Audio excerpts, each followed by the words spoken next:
good evening.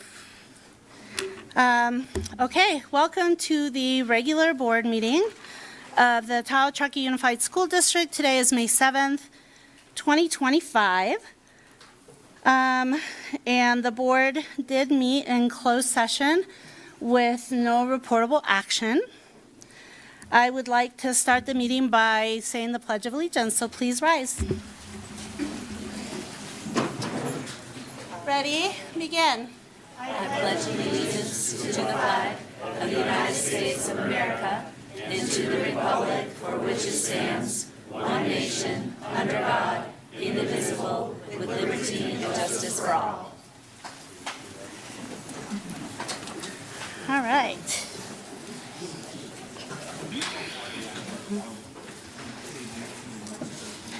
So we need to approve the agenda for this evening, and I believe we have some changes. Superintendent Kramer? Yes, Clerk Hennessy, board staff would like to make two changes. We would like to remove, we're rescheduling the 13.1 board item, the wellness presentation. And then we are also removing tonight 19.1, the presentation on summer programs. We'll reschedule those. We wanted to allow adequate time for public comment on the athletics board item. Absolutely. Thank you for doing that. Does the board have any other items that they want to withdraw? Okay, great. So we need to approve it, correct? So is there a motion to approve the agenda as presented? I'll move to approve the agenda. I'll second. All in favor? Aye. Aye. Aye. Aye. Okay, great, thank you. Oh, I'm so sorry. President Driller is joining us online. Can you hear us okay? Obviously, because you remembered you made them, helped approve the agenda. Okay, so the next item on the agenda is going to be the student representative report. Do we have someone from Truckee High School here tonight? Okay, how about North Tahoe? Do we have student representatives from North Tahoe? Perfect, come on up. And you remember the drill, please make sure your mic is on. Must be swimming season. Yes, exactly. I wonder if they're doing well.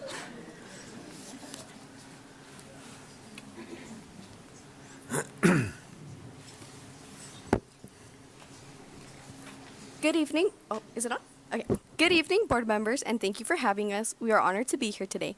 My name is Valerie Laguna and Camila Martinez. Can you hit it, Vala? Can you try one more time? I feel like it's green. Try again. Yeah. and we are the North Tahoe High School student representatives. We started off the month with the Bridge Project Assembly, where students were inspired by a powerful performance of spoken word poetry, courtesy of our generous PTO. The performance highlighted themes of identity, growth, and resilience, setting the tone for an engaging season for students' voices and expression. Our students explored their future on college trips, which were tailored toward our juniors so that they could picture the next chapter of their educational journeys. Environmental consciousness took center stage this month with their Envirolution clothing swap and Earth Day transition show held at KBE, TLE, and Palisades. These events turned upcycled fashion into an eco-friendly celebration of creativity and sustainability. Next, we had the Freshman Survivor, led by Link Crew. This is an event dedicated to bringing ninth graders together in team challenges designed to build friendships, confidence, and school spirit. We hosted a blood drive with the Bloodmobile, and it was a huge success, with all donor appointments filled in just one day. We collected 15 life-saving units, enough to help 45 hospital patients. We're already working with Vitalant to expand our capacity for future drives. Conference Night offered a valuable space for parents and teachers to connect in brief, focused meetings about student progress. Though attendance was slightly lower this year, likely due to its timing just before spring break, families expressed appreciation for the opportunity to engage meaningfully with educators.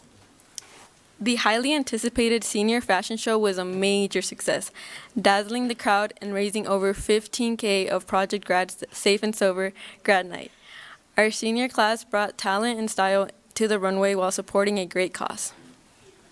At the summer job fair, students connected directly with employers to line up summer work, building resumes, relationships, and readiness for the world beyond high school. The Wind Assemble movie soundtrack concert transported audience throughout cinematic classic, showcasing student musical talent and hard work. We are now looking forward to the guitar concert on May 21st and the spring concert in June for even more musical moments. Our dedicated PTO and staff pulled out all the stops for Staff Appreciation Week. From daily treats and yoga sessions to personalized student notes, 15-minute massages, and beachside barbecue. It was a heartfelt week of gratitude for all the incredible educators and staff who support us every day. As testing season continues, students are working through AP exams and CAS testing to follow later this May. We appreciate their focus and persistence during this busy time. Prom is just around the corner and will be hosted at the Olympic Valley Lodge on May 30th. This year's theme is Masquerade Ball, and to promote safety for this celebration, Athletes Committed is leading a pre-prom safety retreat and assembly. Graduation excitement is building. Speeches are in and the schedule is set, and we are all looking forward to celebrate the class of 2025. Awards night is on June 5th at 6 p.m., and graduation will take place June 7th at 12:30 p.m. And we will be completed with a lighthearted senior versus staff kickball game to send off our graduates with smiles. To help students finish the year strong, we continue to offer Saturday school and after-school community service opportunities every week.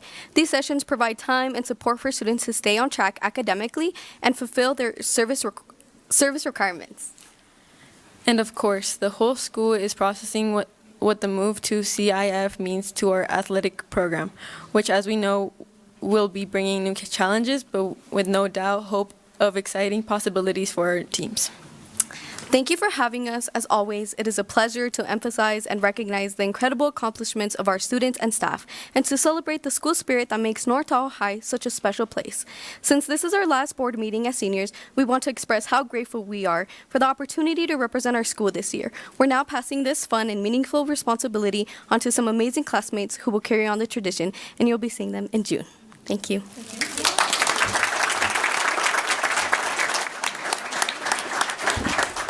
Thank you very much. Can we adjust the volume, Mr. Hill? Okay, yeah, we'll work on that. Thank you. So before we move on to Sierra High School Coldstream, are there Truckee High School representatives here for their presentation? Okay. Do we have representatives from Sierra High Coldstream? Okay. North Tahoe gets the win this meeting. Thank you, ladies. All right, so we have 2 full rooms tonight for 2 very important reasons. The first one that we're going to go over is our celebration of Employees of the Year. Superintendent? Yes, we're very excited to celebrate our staff that have been selected for either Teacher of the Year, Counselor of the Year, and so on. So what we're going to do is the board will come up front. I will move to the podium, and their supervisor or school leader will come up when they're called and say a few things about the staff. So when you're called up, staff member and leader, you can come up together, and then the employee of the year that's being recognized, you will get to come and do handshakes and come down the line. If you don't mind waiting on the side, we'll do a group photo at the end. Okay, let's get started.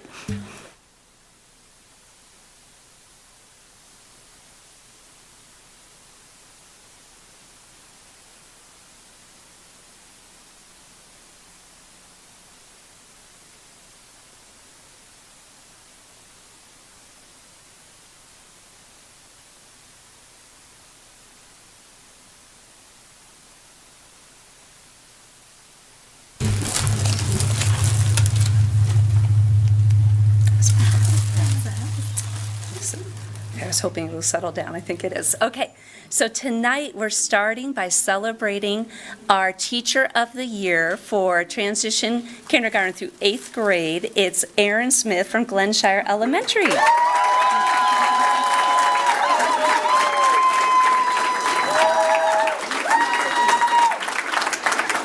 And Principal Rachel Cuddle will say a few things about our amazing Erin. Thank you for introducing me, since I always forget to introduce myself. Oh, there's your face.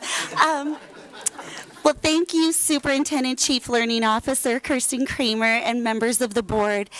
I am so over the moon to have not just one, but two employees that I get to recognize and have rewritten this speech 47 times to my English teacher right there. It is with so much love and pride and honor that I get to speak to you today about someone truly extraordinary, Erin Smith, our TTUSD Teacher of the Year, K-8. Mrs. Smith embodies everything we hope to see in an educator: dedication, innovation, and a deep, unwavering belief in her students.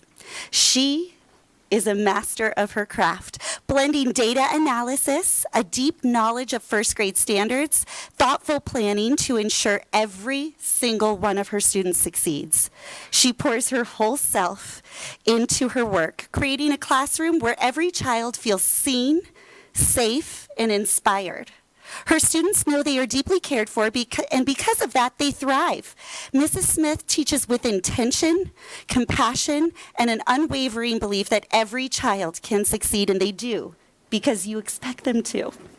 Mrs. Smith is a model of professional leadership, always learning, always growing, and always sharing. Colleagues seek her out. They're here, not just for her expertise, but for her collaborative spirit. Mrs. Smith leads with both her heart and skill, lifting everyone up around her. She also leads with humility and grace, always learning and always sharing. Whether she's diving into new practices or supporting a colleague, she does so with kindness and purpose.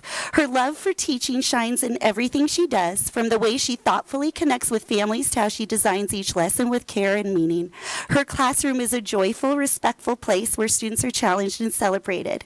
She is the kind of teacher kids remember forever. She has students in this room who she has always made learning exciting and who always made them feel like they mattered. Mrs. Smith is a rare kind of magic, and we all hope to have someone like her with our child's lives. It's an honor to work alongside you, to learn from you, and to witness the difference you make every single day. You are not just a phenomenal educator, you are a gift to Glenshire, to our community, and most of all, your students. We love you.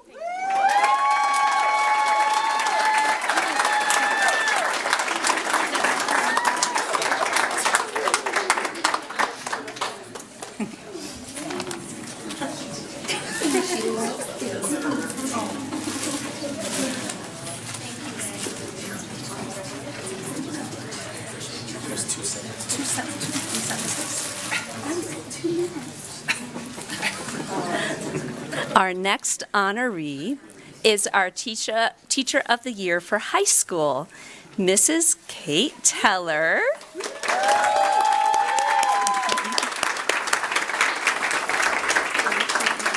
And the North Tahoe High School administrators, Principal Joanna Mitchell and Assistant Principal Jason Fleesock. It is my pleasure to introduce to you Kate Teller. My instructions were a little bit different than my illustrious colleague, which was 2 to 3 sentences about Kate Teller, but they are packed with wonderfulness. So Kate Teller is amazing. She is a highly flexible and talented educator who has served as an English teacher, an instructional coach, a technology leader, and now, new to her, our ELD teacher. She is an advocate for all students and families, especially English learners.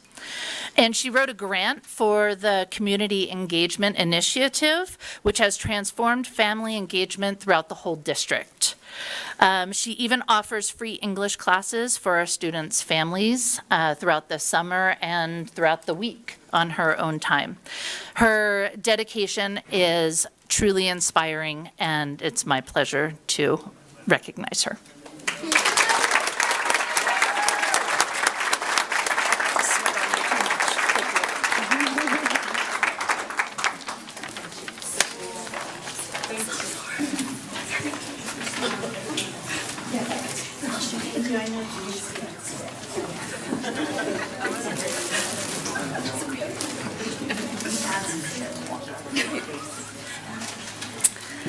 Our next honoree is our School Counselor of the Year, Rachel Coles.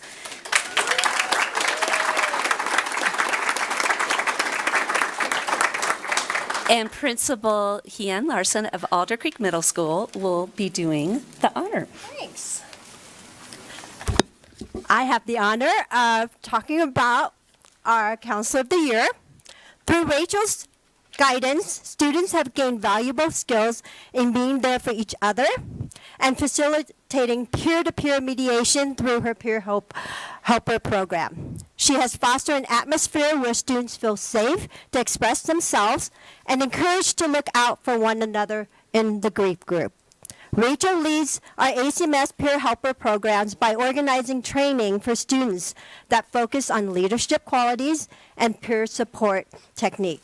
She leads this group in school-wide events and orientations. Rachel's effort in promoting empathy, kindness, and understanding have made a lasting impact in our school community. We are very lucky.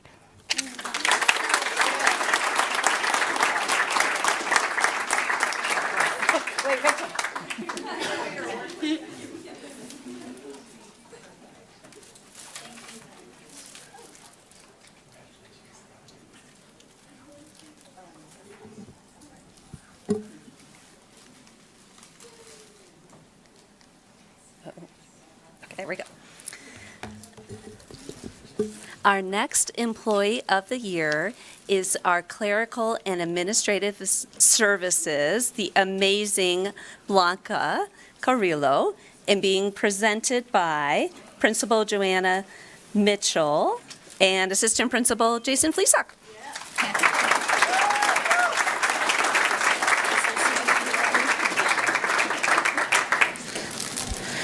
Blanca is an incredible leader and team player. She not only helps us at the site, but she is a example of knowledge throughout the district with her experience and her skill.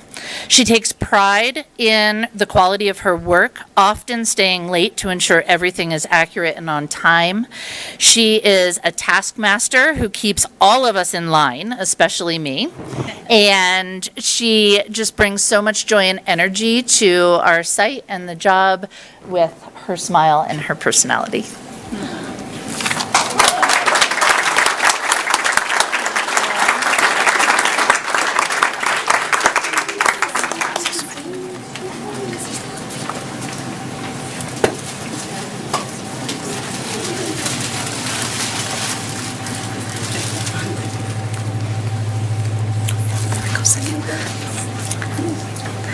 Our next Employee of the Year for Custodial and Maintenance Services is Salvador or Sal Guerrero, being presented by Principal John Newberger and Joaquin Sanchez.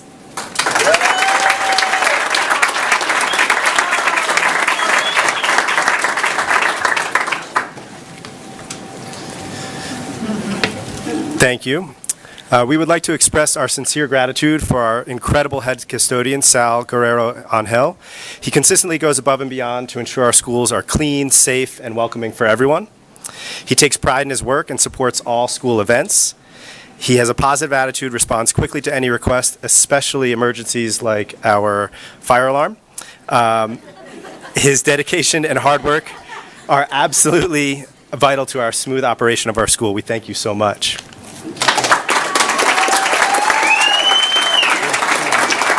Well, hi, Sal. I want to personally thank you for everything you do for our schools. I especially appreciated all your help that you do fixing all the equipment for all the schools, of course, and yours, and all the extra needs for our schools. Nobody is electrical, plumbing, or HVAC. You just do it. It makes a real difference to have someone like you always there when people need help, students, teachers, and all overall school environment. We are so lucky to have you. Thank you.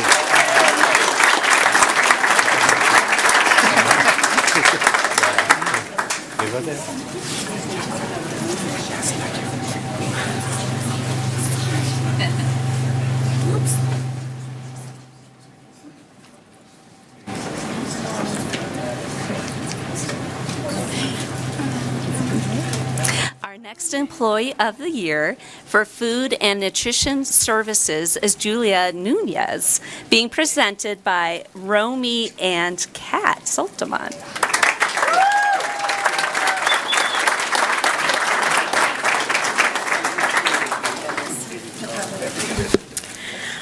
Chef Julia, thank you for your incredible 8 years nourishing our school community. Your outstanding meals, creative menu ideas, and unwavering support have made a lasting impact.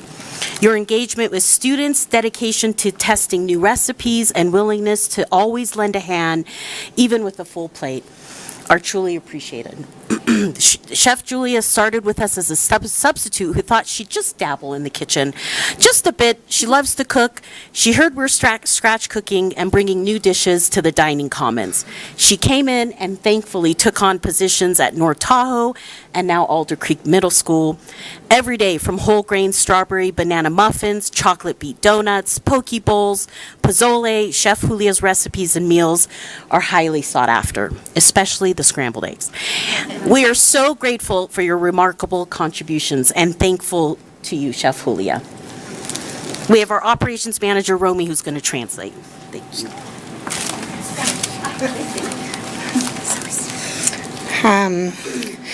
Chef Julia, gracias por los 8 increíbles años nutriendo a nuestra comunidad escolar.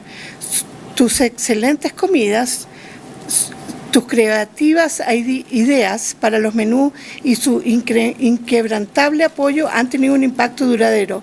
Apreciamos profundamente su compromiso con los estudiantes, su dedicación a probar nuevas recetas y su disposición siempre a echar una mano incluso cuando está muy ocupada. Chef Julia empezó con nosotros como sustituta y pensó en incursionar un poco en la cocina, al enterarse de que cocinábamos desde cero y traíamos nuestros platillos a nuestros comedores.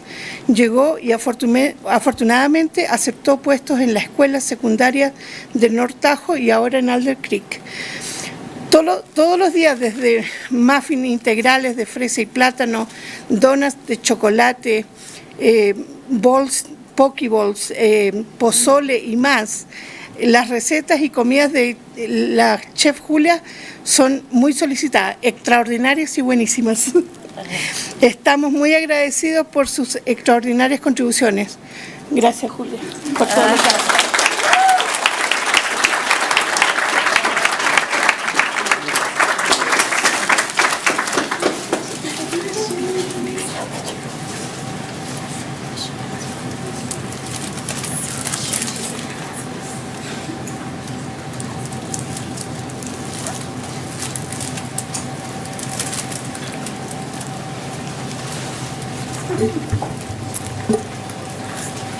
Our next Employee of the Year for Health and Student Services is Irene Gomez, who unfortunately could not be here tonight. However, Cindy Maciel is still going to say a few words about our honoree.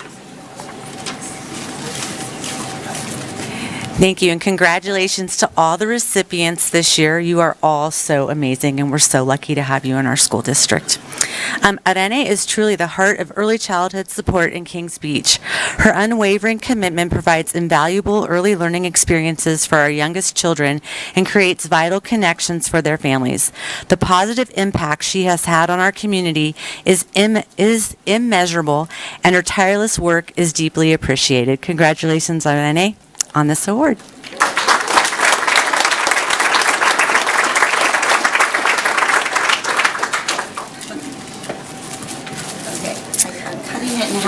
I cut it in half. I see the directions now. And our next Employee of the Year for Paraprofessional Services is Teresa Ketron.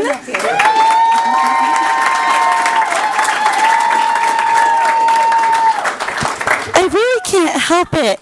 I love them so much, but I'll cut it in half. Teresa Ketron is not just a librarian. She is the heart of our school. She has created a warm, inclusive, and vibrant space where students, families, and staff feel welcome and inspired. The library is always beautifully organized and buzzing with energy, whether it's during family reading night, summer events, or a quiet afternoon with a good book. Every detail is thoughtfully planned, and every visitor feels like they belong. Her passion for children's literature is infectious. She has this uncanny ability to match every student with just the right book, sparking a love of reading that stays with them.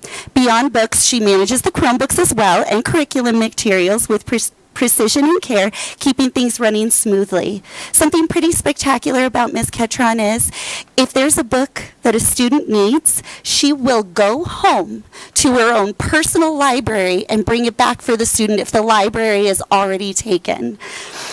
She is truly, you are one of a kind. Your dedication, your creativity, your deep care for our students make you not only the best librarian in the world, but an irreplaceable part of our school and our family. We are so lucky to have you. I am so lucky to have you. Thank you for everything. Thank you.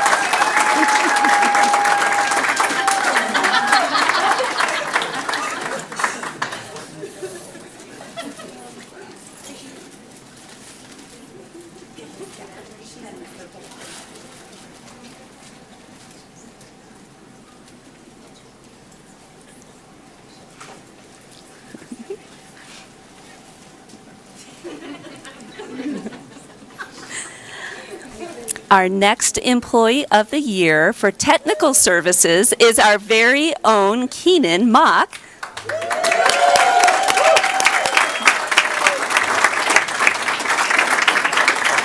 And Serge is going to do the honors. Thank you, Kristen. Hi, everyone. I'm introducing Keenan Mock. He's 26 years old, and guess for how long he's been with the district? You guessed 9 years. He's been with the district for 9 years at 26 years old. He started as a summer intern, building TV cards and painting classrooms, and since day one, he was dedicated to the school district.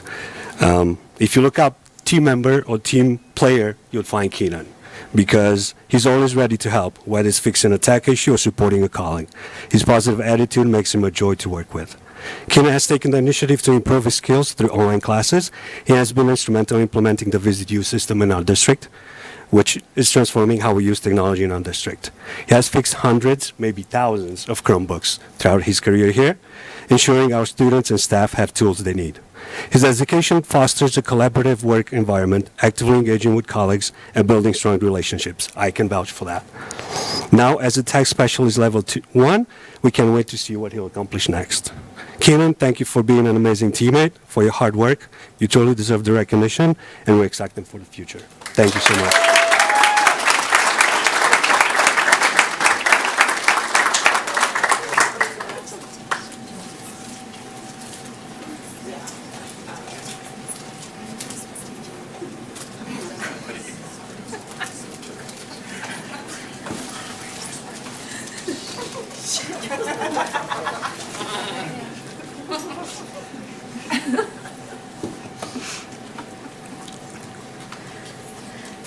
Our next and final Employee of the Year for Transportation Services is Mr. Scott Heckendorn, and being presented by our Transportation Director, Tony.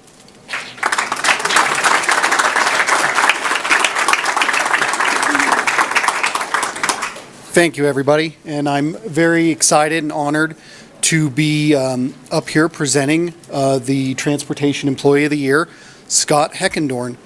Scott started with us with the district as a aide at the school, becoming a bus driver, and now becoming one of our 12-month bus drivers, driving for the school year and also for summer school. Scott transports our students over 25,000 miles a year in some of the most difficult terrain with some of our most challenging students. And even though with all of the challenges that he faces with the different routes and different conditions we have up here, he's the first one on the radio for a helping hand if a driver needs a hand with a student, needs to pick up an extra stop. If you need help with anybody, we will joke around in dispatch. If a parent asked him to take out their trash, he'd probably go in there and do that too. I'm very excited and honored to present to Scott Heckendorn for School Bus Driver Transportation Employee of the Year.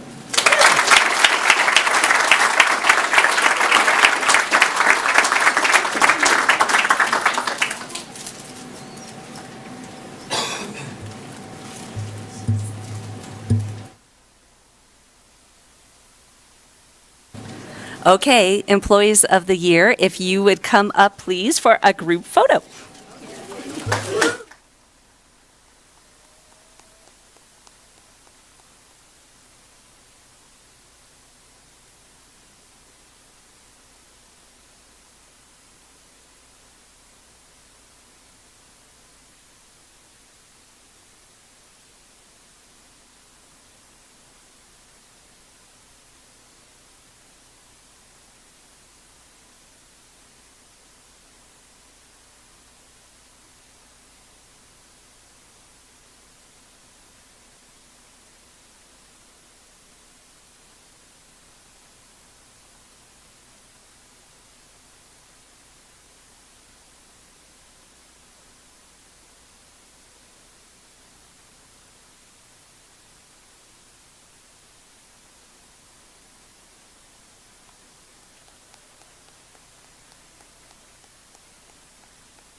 Okay, thank you for making your day longer by coming to be recognized. Feel free to leave if you want to leave. Feel free to stay if you want to stay.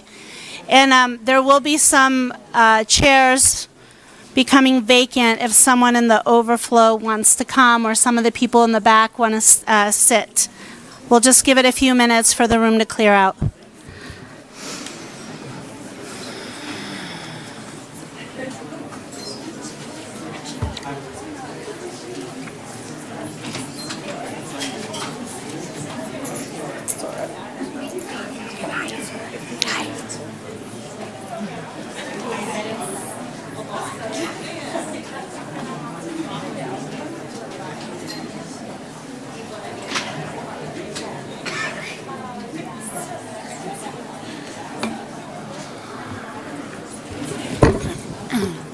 Okay, just in the interest of time, we're going to keep going. The next item on the agenda is an information item for a resolution. Yes, so you'll notice that in the consent agenda, there are many resolutions for recognition. So our Executive Director of Student Services, Dr. Anna Marie Cohen, will be summarizing all of our amazing staff and the recognitions in May. So Dr. Cohen. Okay. Thank you, Superintendent Kramer, Clerk Hennessy, Board of Trustees, our amazing TTUSD staff, and community members. Tonight I want to take a moment to highlight and celebrate the exceptional dedication and vital contributions of our staff at Tahoe Truckee Unified School District. May 2025 is a month filled with opportunities to express our sincere gratitude for the diverse roles that make our districts thrive. As a testament to our commitment to our employees and in recognition of the extraordinary efforts of specific groups, TTUSD will be honoring them through a series of resolutions acknowledging their unwavering dedication to our students and the district. We begin with May 2nd, School Lunch Hero Day. On this day, we honor our food service professionals who diligently prepare nutritious, scratch-made meals for over 4,100 students daily, ensuring their well-being and readiness to learn. These individuals face a multitude of responsibilities, from crafting delectable dishes and maintaining nutritional guidelines to accommodating student food allergies, all while serving with unwavering positivity. We are proud to recognize May 2nd, 2025 as School Lunch Hero Day and to publicly acknowledge their continued service to our students. Following closely, National Teacher Appreciation Day falls on May 6th, anchoring Teacher Appreciation Week from May 5th through the 9th. This week is a wonderful opportunity to celebrate our educators who inspire and guide students. Additionally, California Day of the Teacher on May 14th offers an occasion to acknowledge the significant impact teachers have on student lives. Furthermore, we recognize National Early Childhood Education Appreciation Day on May 9th. We understand the vital role early childhood education plays in children's long-term education and well-being, and we deeply appreciate those who provide these services. Let's also remember the week of May 18th through the 24th, designated as Classified School Employee Week in California. Our classified staff provides valuable services to students, other staff members, and the community, directly affecting the quality of our educational programs. And on May 7th, we celebrate National School Nurse Day. School nurses play a critical role in improving public health and ensuring student academic success. They act as liaisons to the school community, parents, healthcare providers, promoting wellness and improving health outcomes for all of our students. Finally, we recognize May 2025 as Mental Health Awareness Month to enhance public awareness and dispel the stigma around surrounding mental health. To all our staff, your hard work, dedication, unwavering commitment to our students and community do not go unnoticed. Thank you for everything that you do.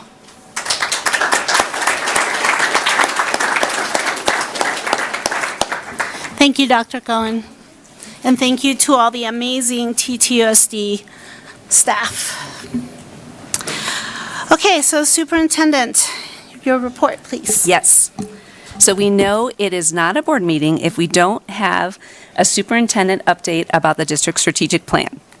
So tonight, I'm keeping it brief, but I did want to let you know that in our Community Connection Strategic Focus area, we have an action this year to conduct a comprehensive needs assessment for key transition points. And our focus this school year is a transition from 5th grade to 6th grade, so from elementary school to middle school. And to help us gain a deeper understanding of that experience for our students and our families, families of 5th graders, current 5th graders, and current 6th graders will be invited to participate in an anonymous survey starting on May 21st. So you'll receive a link from Hanover so that we can hear more about how that transition is going and gain ideas of how to improve that important transition point. And a thank you to our Ed Services Department for leading that work on the transition survey. And we will have the results by the end of the year, and it will help inform actions for next school year. And that concludes my update on, for the strategic plan tonight. Thank you. And then you also have an update for the athletic regulatory changes and legal implications for TTUSD. That's a mouthful. Yes, it is. And this is an information item. Yes. Thank you. Thank you, Clerk Hennessy. So first, I just want to talk about our process tonight for this board item. I will do a short presentation, and then Clerk Hennessy will open it up to public comment. And then after public comment, the board will have a chance to discuss this action item. Okay, so we'll start with the presentation. So first, I want to say a huge thank you to our community. One of our greatest strengths in the Tahoe Truckee area are our families, our community, our alumni. You guys care, you're engaged, and you pay attention. And so when something happens you have questions about or you disagree with, you engage. And we so appreciate everyone coming out tonight and watching online and submitting public comments. We really appreciate you being here. So we appreciate the community and the partnership. And I do want to acknowledge that the announcement last Friday was sudden and unexpected, and that there's a lot of emotions and feelings that everyone has. There's anger, frustration, disappointment, support for some, questions and confusion. So I just want to acknowledge that this was a difficult announcement for the community, and I recognize that. So with that said, tonight the purpose of what I would like to cover is kind of how did we get here, the context of the situation, talk a little bit about the decision authority of the governance team and the process in this situation, and then the district staff's kind of understanding of the transition to CIF and the impacts. And then at the end, we have received a lot of community feedback. So we'll summarize that. And then at that point, we want to hear in person, for those that are here, your public comment as well. So, as you'll notice, there's a lot of people here, and that's because in our community, we have athletes. So you'll see that at North Tahoe High School, well over half of the student body participates at least in one sport. And that second number there, that's the students that do multiple sports.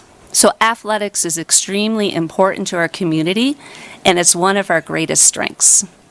Truckee High School, you can also see that over half of the student body participates, and that many of those students participate in multiple sports. So this is a big impact because we have so many athletes in our student body. So here's why we are here. We are an amazing school district in this incredible location that is surrounded on one side by mountains, and then we have another state next to us. And so for nearly 40 years, I believe it was 1986, TTUSD affiliated with Nevada NIAA, the Nevada Interscholastic Athletic Association. And that has been a very successful partnership, very positive. So unexpected for us, and probably many people in Nevada as well, on April 2nd, the Board of Control in Nevada met, and they made an important policy decision that they felt was best for Nevada athletes and everyone that participates in that interscholastic. So where we are kind of stuck in a sense is that we are in the state of California. And Nevada is an entirely different state, and they make their own decisions independent of California school districts. So when the Board of Control revised their student eligibility policy, it conflicts with California state law in two key ways that I want to highlight. The first is the change in eligibility. So NIAA now says that a student to be eligible for a specific team has to be based on their sex assigned at birth and no longer takes into consideration gender identity or gender expression. Now in California, gender and gender identity are still recognized and are called what they would say a protected group. And so this policy directly conflicts with California anti-discrimination laws, so civil rights. So that's a tricky situation for us being in California. The second big change is the pre-participation physical examination, known as a PPE form, probably better known as your sports physical form. That we have had sports physical forms for a long, long time. They're a requirement for every student athlete. So before a student athlete can be eligible to participate in sports, they have to go through a sports physical. And this is important to make sure that they're healthy to participate in that particular sport, and if any accommodations or concerns are in place, that those can be monitored and taken care of. So Nevada, in changing the eligibility policy, has changed the form. And we did provide hard copies. If you can also go on their website to find the new form. It came out shortly after the new policy decision on April 2nd.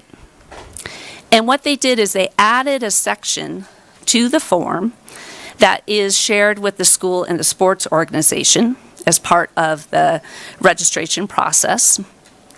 And the form now requires the physician or clinician that's doing the physical to designate the birth sex of the student as male or female. And then they have two check boxes. They have to pick one, designating either the student as medically eligible for girls' sports or medically eligible for boys' sports. And then the student, the parent or guardian, and the physician or medical provider verifying signs it. Now, because this is medical information, that goes under different privacy laws. And so it's considered personal information, and sharing that violates protected constitutional rights for students in California under AB 1955. So this is a big conflict for us because this affects every one of our students in Tahoe Truckee that does this form. Tahoe Forest Hospital, our local healthcare provider, had their legal team review the form. And what they found is that it violates, in their world, it's called HIPAA. I'm sure you've probably heard about that, the Health Information Protection Act. And so Chief Medical Officer Dr. Evans has directed all the clinicians and doctors in the Tahoe Forest system that they may not complete that portion of the form and sign it, because that would be in violation of HIPAA laws and protections. So you can see that as a school district, if we continue in NIAA, we are required to use this form for eligibility of students. So we would be directing all of our students to complete this form, and we would be asking them to violate their privacy rights. So this is our conflict, is the medical eligibility form section, and then the overall anti-discrimination law section. So that's our conflict. That's why we're here. So how did we get to the announcement on Friday about the necessity for us to switch to CIF after this almost 40-year successful participation in NIAA? So the board, the governance team, they set district policy. District staff, myself, and the team over there, and all of our staff, our purpose and job is much more administrative in function. We make sure that the district aligns with California law, our local board policy, and we ensure legal compliance. And we make operational decision-making.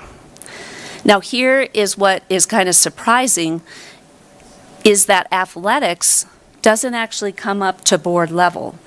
That's all school site operational district staff. So the school board sets policy, sets the vision and beliefs, approves MOUs, approves contracts, but the staff's job is to do the day-to-day operations and to ensure legal compliance with California law, code, and so on. So you can see that we were in a situation with knowing that NIAA's new eligibility policy was in direct conflict of the California law. So when we realized that on April 3rd, we knew we had a problem. So I want to recognize two groups of people. First is our district athletic committee.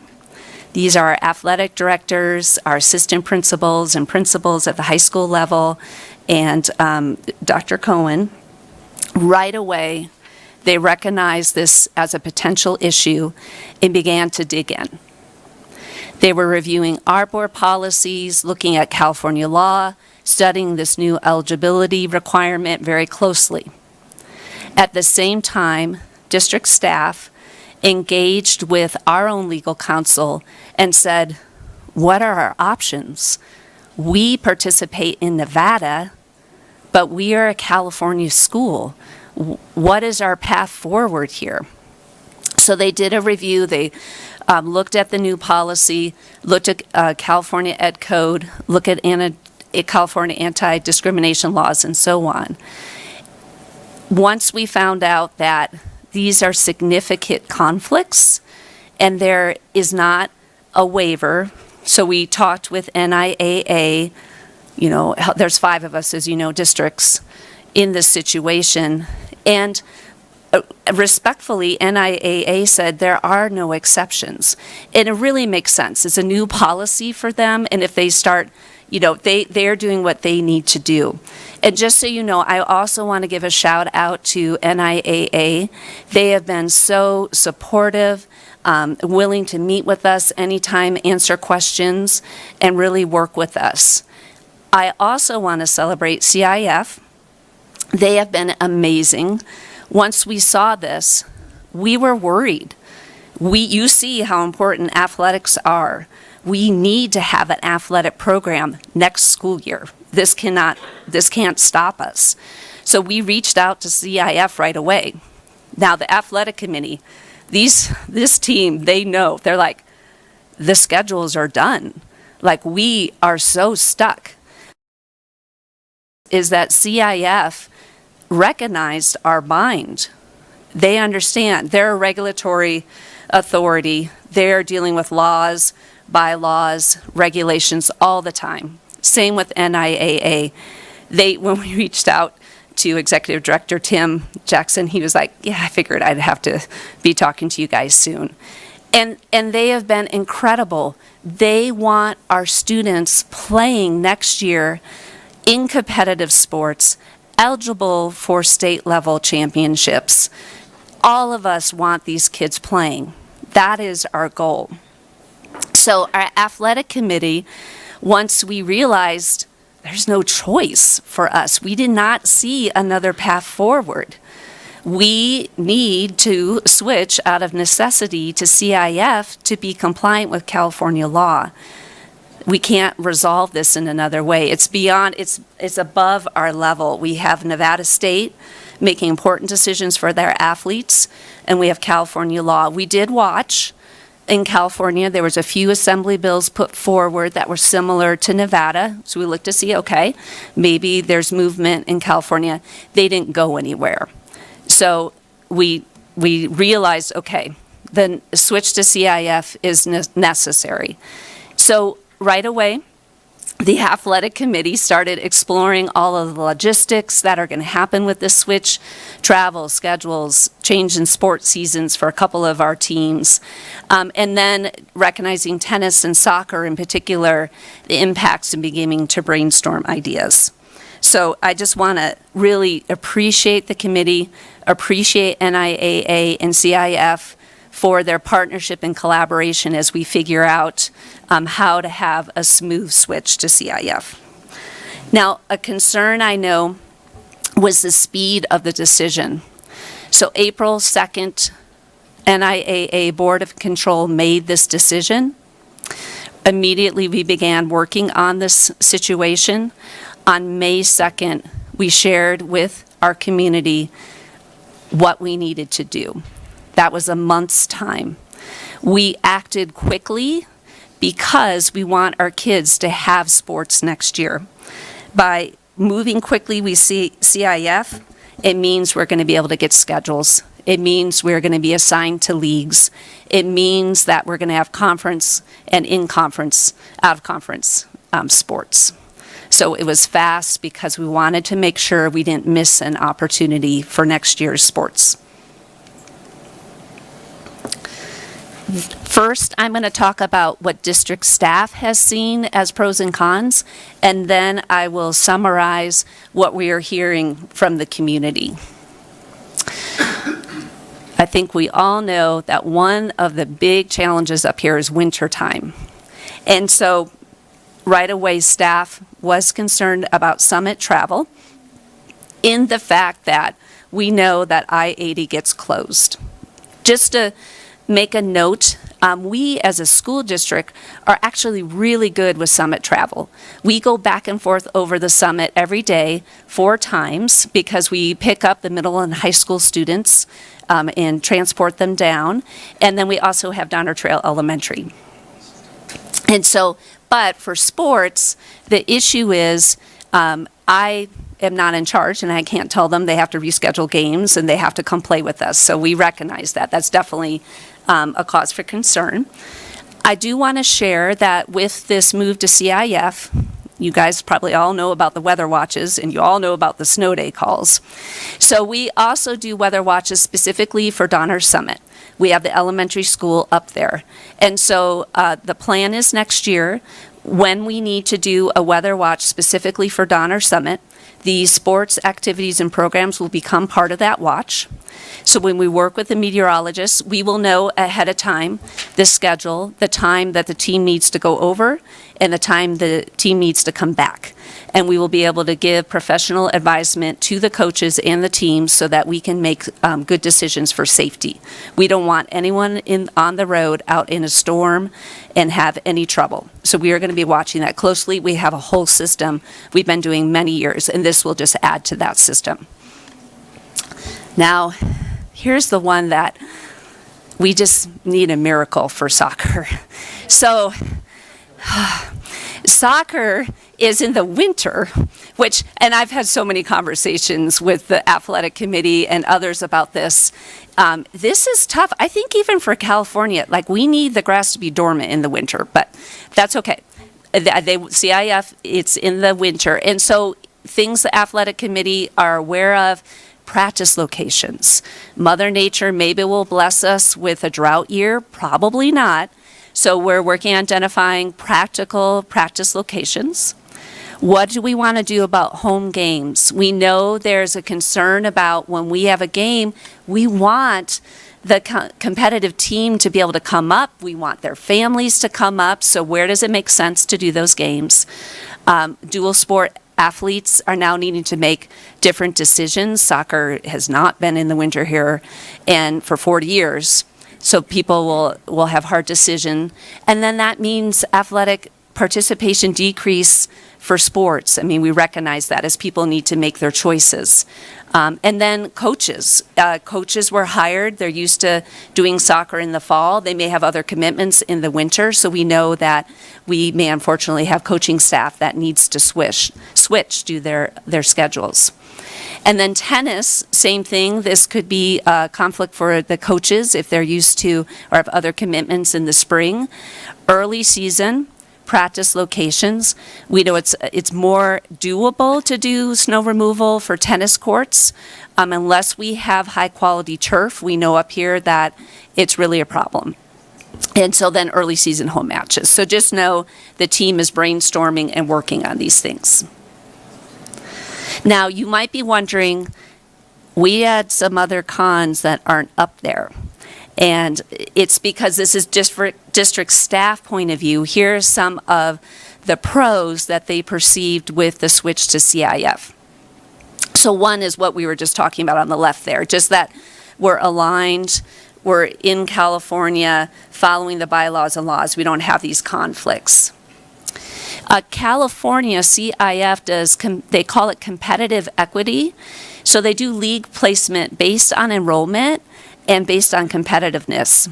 And let me tell you, our school district deservedly has an amazing reputation of our athletes. The commissioner very complimentarily said, you realize your students do punch above their weight. So they're very excited about the level of competition our students have, and they're excited about finding the appropriate level of teams for them to match up with. There is a perception from district staff, it's a higher profile postseason. So this means that there's more levels to work your way through, so league and then section, and I believe there's regionals and state, depending on the sport. And because of that, and because of the location of some of those playoffs, tend to be more in the Sacramento area and closer to a variety of colleges and universities, there's more recruiters that go to those games. So that increases the visibility of our athletes and increases possibility for scholarships. Now, this might surprise people, and our athletic directors are working very carefully on that, is the travel time. So we feel Reno is close, and we do compete with some schools in the Reno area, but you guys also go a far long distance. So we would no longer have the long trips to Elko, Winnemucca, and then from North Tahoe, West Wendover, and Battle Mountain. So we won't have those. Generally, most of the new league areas are going to be hour and a half to 2 hours. So it's kind of that switch where teams now are used to more 40 minutes, maybe an hour, and then every once in a while those longer, really long ones. And now instead it's over the summit, and each one is more like 2 hours. So mileage-wise, our initial analysis, and this isn't final yet because we didn't get our final league placement and school assignments, team assignments yet, but it is looking like it could be up to 500 miles less per year in travel. One pro, again, is a potential new sports offering that CIF has. They have girls flag football and lacrosse, and we know that our lacrosse team has been partnering and working with Truckee High, talking about what an affiliation would look like, and now they could have a possibility of being a Truckee High or North Tahoe lacrosse team. And then interesting, in the winter sports world, so right now, snowboarding and Nordic are part of CNISSF because NIAA doesn't offer those sports. So they're underneath that umbrella. Because NIAA has alpine ski teams, those teams have not been able to be a part of that. So with this change to CIF, we will be able to have all of those winter snowboarding, Nordic, and alpine all with CNISSF. And I apologize, I don't know what that acronym stands for, but I know Trustee Mooney does. The SS is ski and snowboard, but I don't know the rest. Okay. And then this is probably the hardest and heartbreaking outside soccer is that 40-year history. There are wonderful rivalries. There's a shared history of teams, knowing like, oh, okay, I can't wait for us to, head up against this team. That's the hard loss. There is a lot of traditions, and it is understandable that there is a deep concern and just sadness. I had one parent share it's almost a depression about this because this has been such an important part of our community. Now, what we talked right away with NIAA is that we would love to keep as many of those Nevada competitions that are already on the schedule in place. Just like NIAA, we have a certain number of non-conference contacts we're allowed. It's the same with CIF. As you know, Truckee High has their big trip. That was a non-conference this summer that we'll be able to keep. That trip moves forward. It counts. So we're going to work hard to really maintain some of those important rivalries. But just acknowledging, it, of course, it will be different because it won't be all of those normal matchups. Okay. So that was kind of district staff summary. We appreciate the community's input. There's been a huge outpouring. I know we entered the meeting, I believe we were at about 80 official public comments that were submitted. That's in addition to all of the emails that were sent to me and board that people took their own initiative before public comment or replying to my notice emails. We were reading through them, really taking in the information. I just so appreciate how engaged everyone is, asking questions, how are we going to move forward. It's been excellent. So, and I know we probably missed things. We were really looking for themes. So just to do a few highlights of concerns we heard from the community, student safety. That is a very common theme about going over the summit in the winter. That is a huge concern. Impact on athletics, like we talked with soccer in winter, and then tennis in spring for the soccer. We've had girls that have been competing in soccer probably since they could walk, and they have been excited to be able to be on their high school team. And as you know, for our juniors, this is devastating news. Just for context, for those that don't know soccer, switching to winter means we would have competitive games. I did mention in the Monday email that in SAC Joaquin's section, there is the fall for boys and spring for girls, but he was very honest, that is not competitive. Those are smaller schools. So we're just, the athletic team and CIF, we're really grappling with this. We're talking about this. What can we do? And I love the community members. We just had a community member that's brainstorming, we need an indoor facility, I have an idea. So just know that this is a top priority. I'm already, my poor CBO over there, I have lots of expensive ideas for this. But I want to acknowledge that for next winter, for our current team, we've got to get busy and figure things out. So indoor space, potential for game cancellations, and then what do we do about those home games? So know that that's a top priority for us, and definitely something we're hearing from the community. In addition, in the public comments to the board that will go into the public record, just amazing ideas and requests, so kind of like a call to action. So what we're calling, there's been lots of requests for reconsideration and alternatives, and these were the three common requests. First was just reconsider the decision altogether. There was lots of reference to one of our rivals, Lake Tahoe Unified School District, South Lake High School. Currently, they're in IAA. So Dr. Cutler, the superintendent down there, and I have been talking, and he gave me permission to share this. So where they're at this time, they're still in NIAA. They've not begun a process of withdrawal. They're exploring options and considering legal implications because, like us, they want to do what's best in the interests of their students. But he did want to let you know that they are exploring the legal implications, and it's this form because that impacts every single athlete.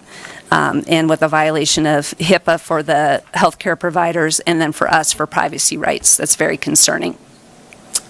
Other great questions about waivers. That was the first thing we asked because honestly, I woke up on April 1st and I was dealing with weather and you were all dealing with weather. The last thing I expected on April 2nd was that we were going to completely turn our athletic program on its head. That was not what we were expecting. None of us expected this. This completely caught us off guard and no one knew. So right away we asked NIAA, okay, can we have a waiver? We've been with you. And again, like I said, there's no exceptions. They're very clear on this. So that would have been our simplest path. Let us stay, let us compete, just give us a different approach. I have a request into California Department of Education. Our legal counsel said, I'm 99.9% sure they're not going to give you a waiver because it's civil rights and privacy rights. It's more, they're very core, and they've been in California law for over a decade. But we're doing our due diligence. When I was speaking with the CDE waiver office, that's not the right name, sorry, I can't remember the right name right now, she said, this is a really unique situation. No, we didn't ask for this. Nevada made this change, again, because they feel this is best for the athletes in their state. So as soon as we have information about that, we will certainly be sharing that out. The other idea is delaying. What about a slower process? What if we stay in NIAA one more year and work on our CIF and go ahead and do that for the next school year?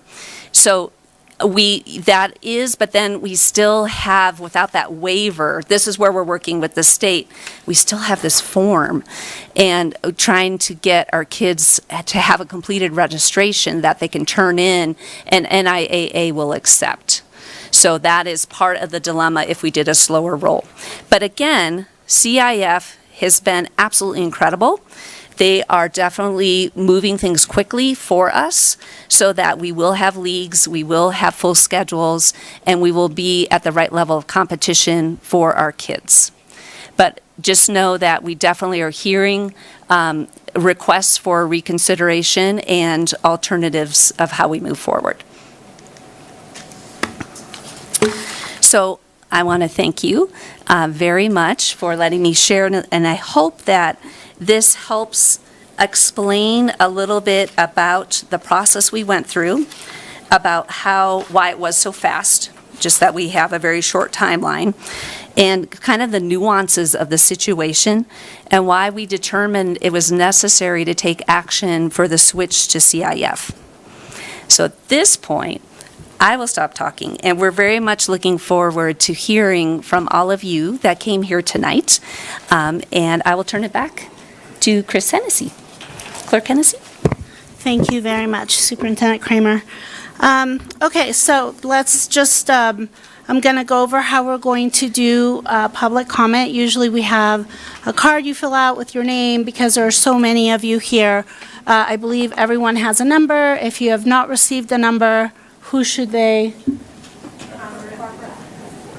Say again.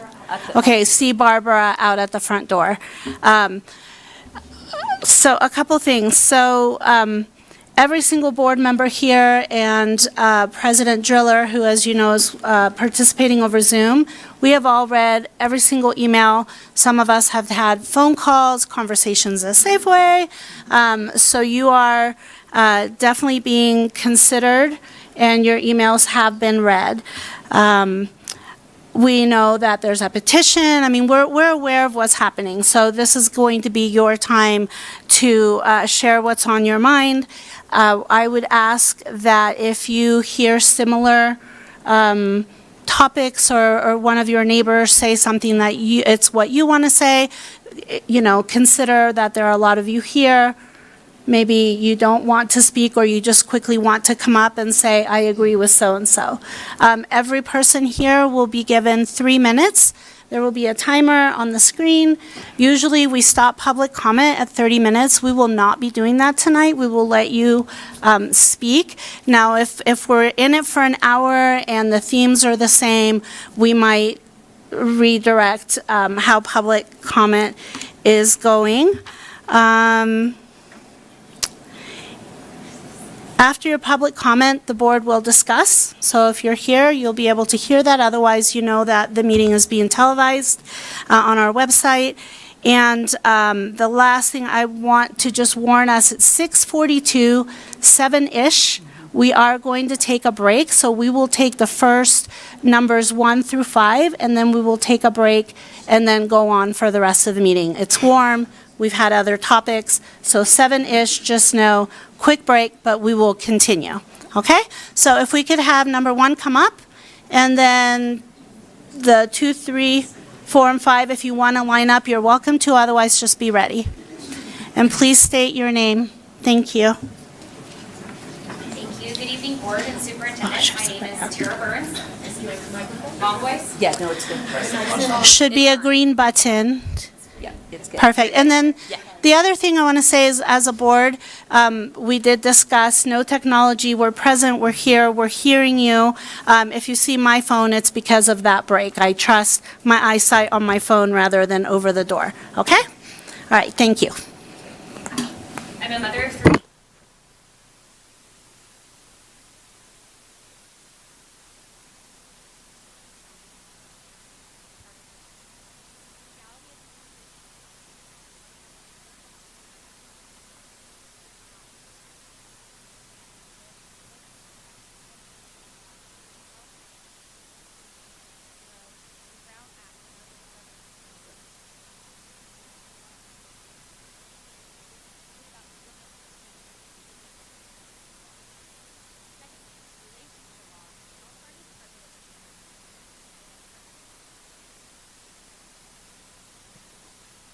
Thank you for that. We'll get someone there right away. Yeah, and we'll restart the timer. Red or green? Okay. Do you mind starting over just so that they can hear? I'm so sorry. Sure. Okay. Okay, we're starting over, so if it's still not working in the other room. Yeah, let us know.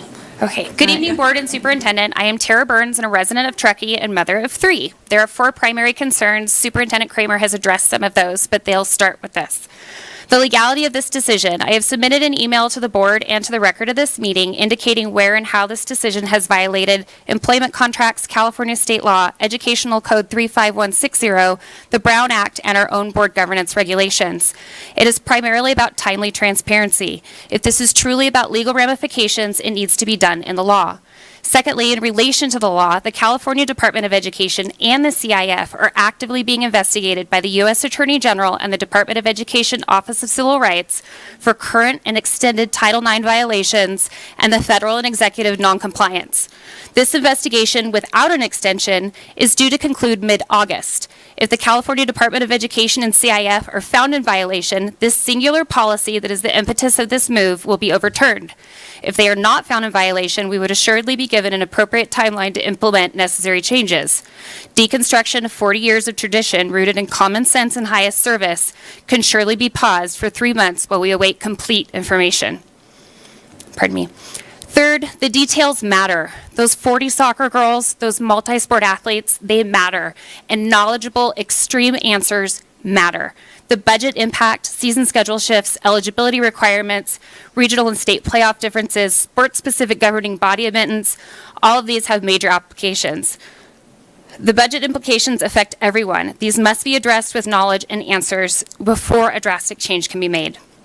We cannot ignore our community in this. Truckee Tahoe is exceptional in geography, climate, constituency. Over 60% of our student body are athletes, and this is 50% higher than the state average.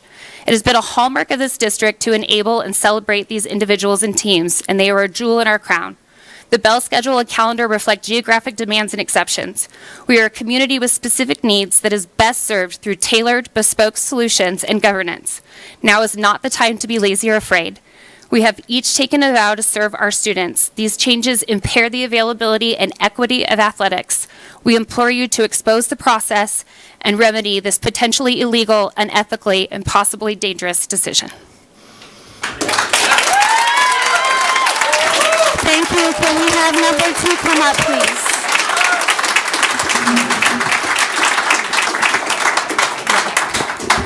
Can we have number 2 come up, please? And 3 on the waiting. I just want to remind you, I get it. I'm a mom.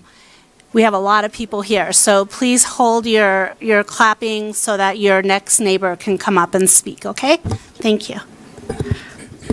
Hi. First off, your interpretation of the Constitution with an assembly bill is absolutely wrong. Your I'm sorry, interpretation could you of please HIPAA. state your name? My name is Joseph McThorne. Interpretation of HIPAA has been litigated for years, and that interpretation is wrong. Like I said, my name is Joseph McThorne. I've lived here for about 18 years. My son is born and being raised here, went to Truckee Elementary, currently at ACMS, and maybe goes to Truckee High School next year. I appreciate the board's efforts to keep our kids safe until this recent decision to leave the NIAA for the CIF. I believe this decision jeopardizes the safety of our children and violates the presidential executive order. In 1981, I believe it was 1981, 44 years ago, Tahoe Truckee School District and the CIF schools made a decision to not go over the hazardous conditions in the wintertime and put our children in jeopardy. You are now choosing to make that decision to put our kids in jeopardy and violate the safety of them. All the CIF schools additionally agreed that they did not want to travel over the summit in the wintertime. Your current decision jeopardizes the safety of our children and I believe is negligent. It violates your own board's duties to maintain our children's safety and directly violates this board's policy manual section of philosophy. The number 1 section of philosophy, which states, students are the focus of all decisions. This is clearly not in the best interest of our students and student athletes. This is negligent in nature. Additionally, bad faith decisions negate your sovereign immunity as school board members under the California Tort Claims Act. In addition to the safety of our children, you have fiscally or potentially being fiscally irresponsible in your choice. The presidential executive order is very clear that if you choose not to follow the presidential executive order, we could lose federal funding. And also opens yourselves up to personal investigations and civil liability. And I think I'm looking more at them than you guys. Our federal funding is $1.8 million, I believe. And that goes to our students that are most in need. That's our foster children, that's our low-income families, and that's our non-English speaking families. This is fiscally irresponsible. Your bad faith, negligent decision is a violation of all that you are supposed to represent. With all of the litigation going around AB 1955, AB 1266, and Title IX, and I'm sure you're aware of the House Representatives HR 28, which could overturn all of that, I would respectfully request a stay in this decision and remain in the status quo of the NIAA for our children's safety. This is about, go ahead, I'm sorry, safety Please of our wrap up. children.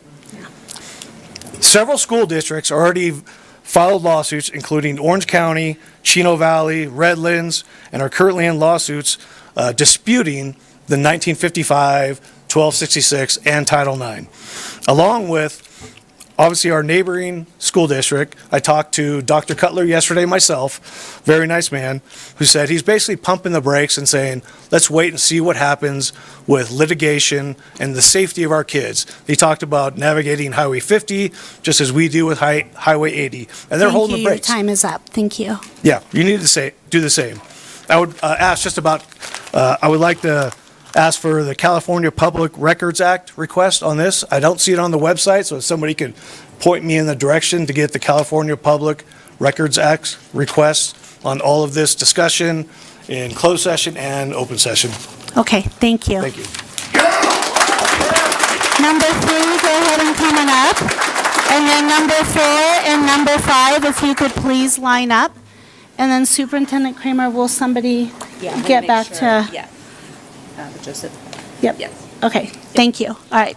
All right, ready, go? Okay. Ready, set, go. Okay, good evening, Superintendents Kramer and the TTUSD board members. My name's Spencer Ewing. My son Gray Ewing is a freshman at North Tahoe and competes in football, skiing, and baseball. I previously written to Ms. Kramer and Ms. Driller voicing my disappointment and concerns, primarily student welfare, logistics, community, and the cost of your decision. I do appreciate this presentation that you put up. It answered a lot of questions. I'm going to try to, I had some prepared comments, but you addressed them. I think the big thing here is nobody in this community agrees with this decision. I don't understand what the urgency was to make this decision. Nevada just announced this change 30 days ago. The district was not going to get sued or face legal implications immediately for nonconformance, especially in light of student welfare.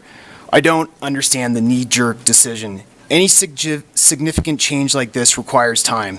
So, in summary, my suggestion is reverse the decision, put resources into looking at other alternatives, get parent and coach feedback, and give it some time. Additionally, work with other school districts that are in the same predicament, South Lake Tahoe, Needles, and Colville. Thank you. Thank you.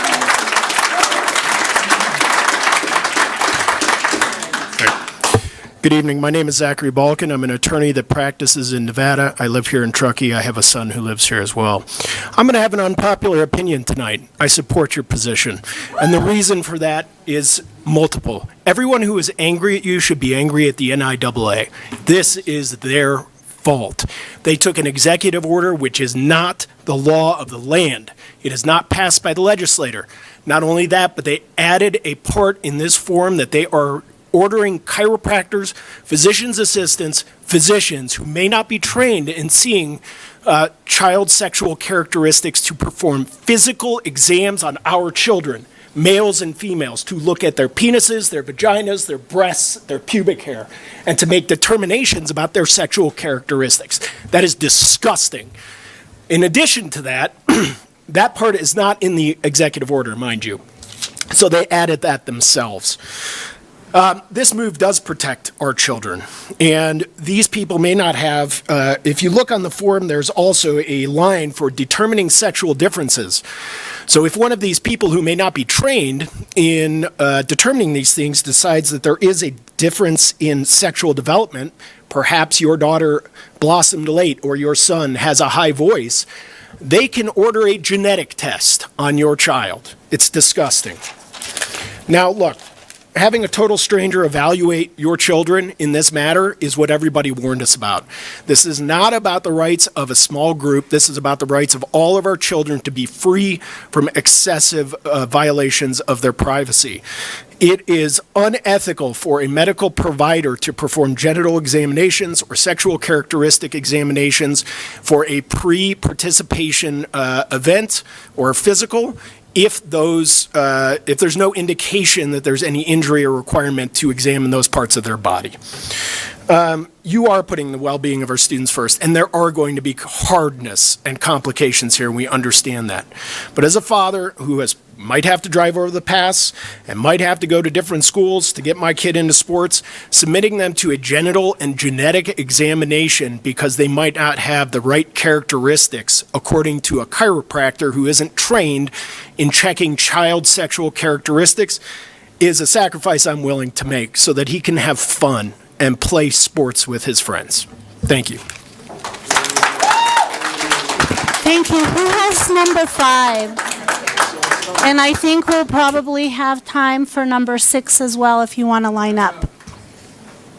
Hello, my name's Jose Luis Chavez, and one of my biggest concerns is the safety for all the students and also for the upcoming students that are coming.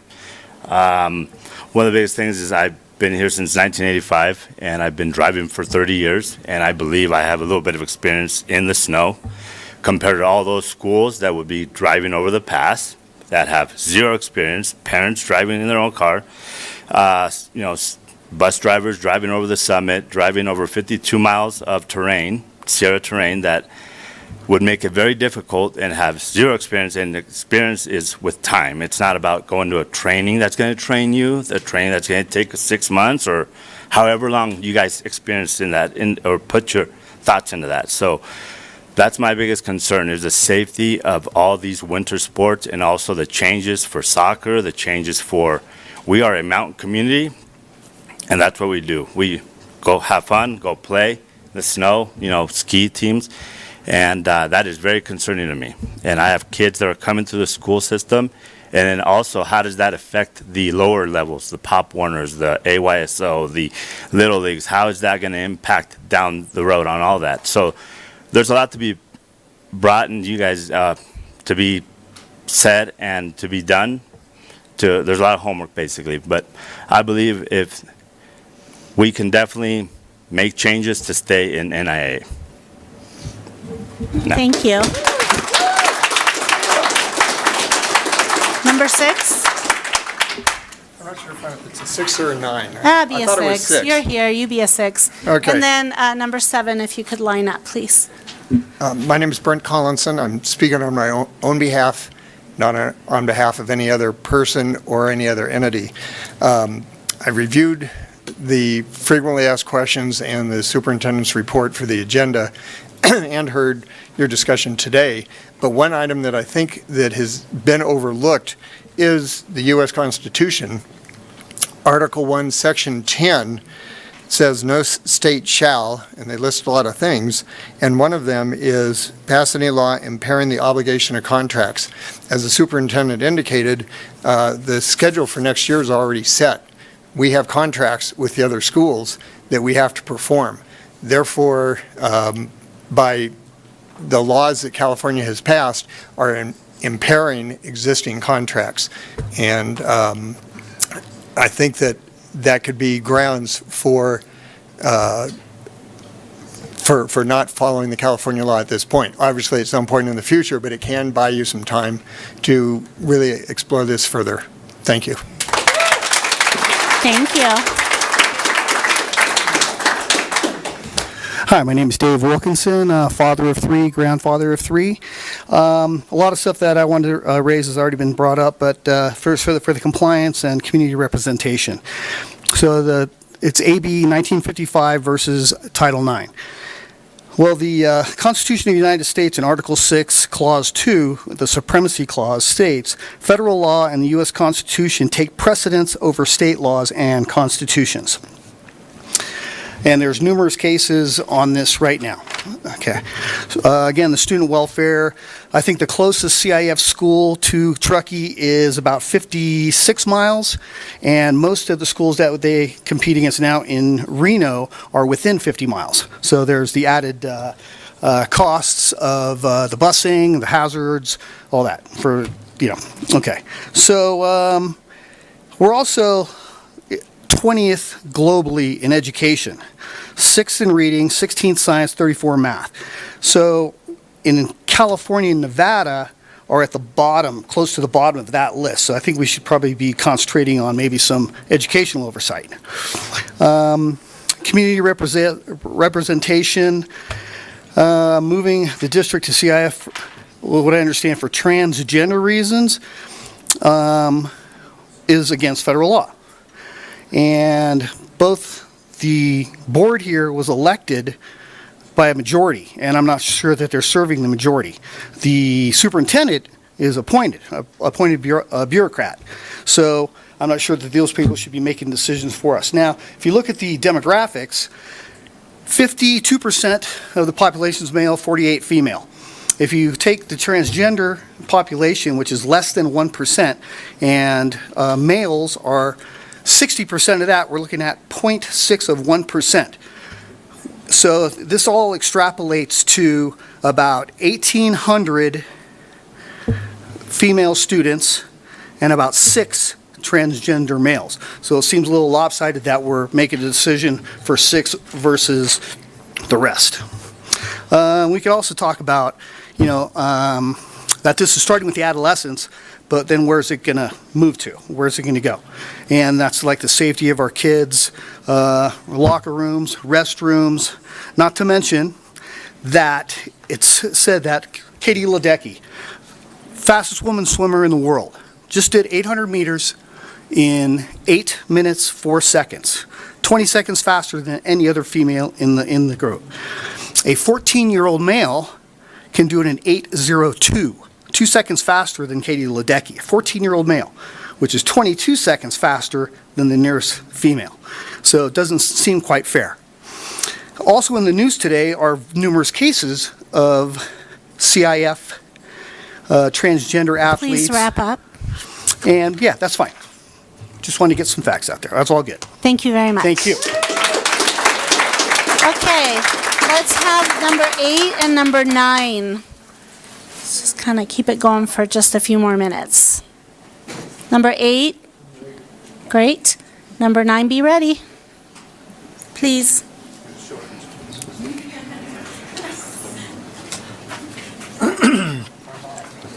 Hello, my name's Josh.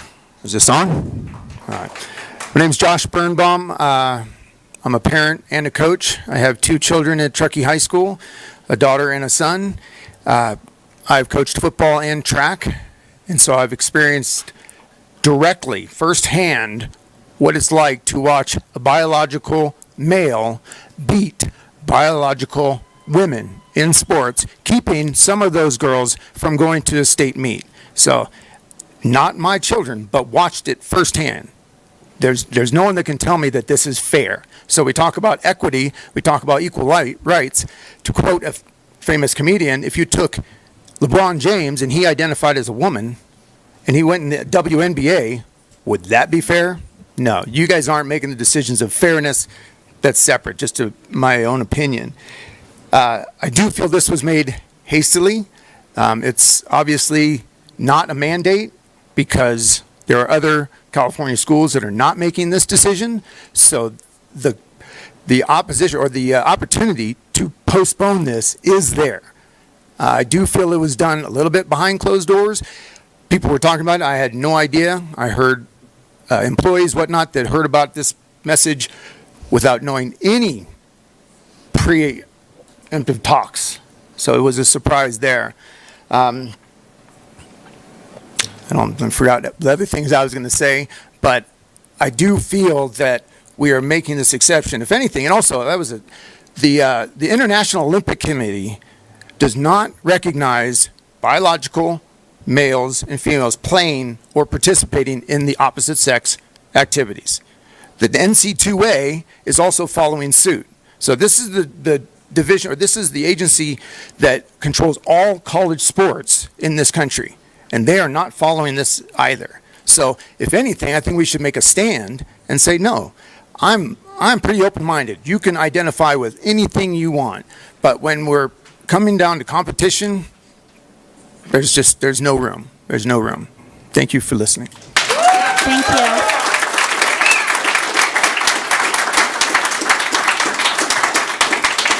Okay, is number 9 ready? And then after number 9, we will take a break. Número 9. Come on up, Mr. Number 9.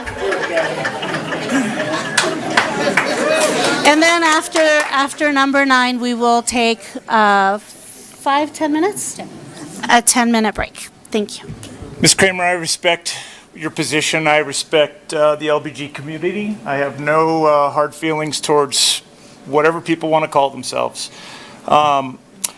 When you were part of this board, when you were selected to this board, you have a comment, Ms. Kramer, that you verbatim state that you believe in women's rights and you believe in the entitlement for women in sports. You talk about the community involvement in not making haste decisions. That was everything that you were grateful for to be in this position that you're in. And you've done a good job with my kids. You know my kids. I've coached damn near all the kids that are in this room, with their parents' kids. California state law, it's the only state, it's one of a few states in the country that allow a parent to determine the sex of their children. And so I understand your role with the hospital and how the hospital can't do this. The parent can choose what sex they want to call their children. It's a law. California is one of the few states in our country that I'm sorry, says... sir, can you speak to the mic? Thank you. California is one of the few states in our country that says when you're born, we can put a dash line on your birth certificate. The parent can then determine whether or not it's a boy or a girl. You can look at it and determine. My dog could decide whether it's a female or a male. That's irrelevant. The parent, if this is a big deal, the parent can determine if it's a boy or a girl. California, let me get back to California and Nevada Interscholastic Ski and Snowboard Federation includes Nevada and California. And so what you discussed here about it's going to California and California schools and opportunities, we already have that opportunity because it's part of Nevada. It is, as you said, you weren't sure what that stood for. Well, it is California Nevada Interscholastic Ski and Snowboard Federation. It's both, Nevada and California. Why can't we take a pause? Your comments basically said when you were hired for this job by the elected officials that you care about women, you care about the little girls of the community, and most importantly, you want community involvement, and you wouldn't make decisions hastily without community involvement. And this comes as a huge surprise to the community. You can choose yourself as you see fit. I don't care if you call yourself a furry, a dog, a cat, a boy, or a girl. My daughter at her school has 2 furries. I'd like to meet those parents, but regardless of their decision, that's fine. This isn't a political thing, and I don't care if you believe in left or right. Right down the middle, there's a male and a female that's born. Put 10 men on an island, ma'am, and see what happens in 50 years. There's not going to be many of them. But you put 10 men and women on an island, you're going to have 100 in 100 years or more. It's natural. Whether you believe in God, that's science. There's an X chromosome and there's a Y chromosome. There's no Q. You call yourself a Q, and I respect those people. But I think this decision was haste. South Tahoe's taking a break. Mountain folks can drive over the summit. We'll drive over the summit. We can get over the pass. But the idea of putting women competing against men is ridiculous, and it puts our children at harm.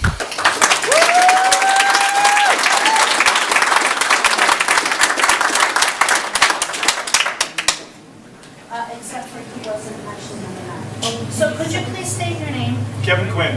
Thank you. Okay, it is 7:08, so let's say 7:20. We'll be back in this room. And I just want to appreciate you for not.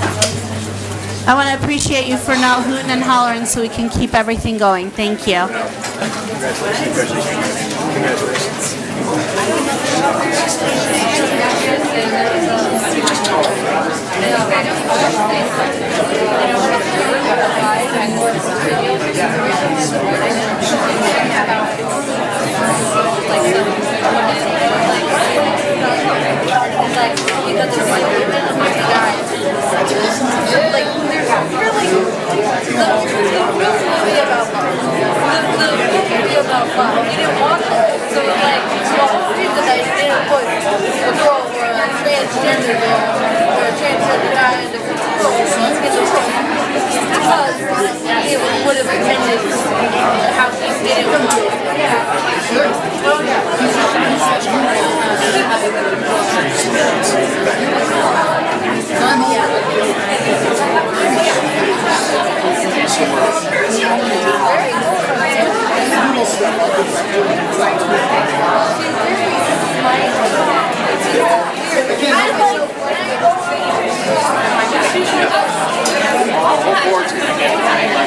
They should just get rid of their name. They just did pack up the name tags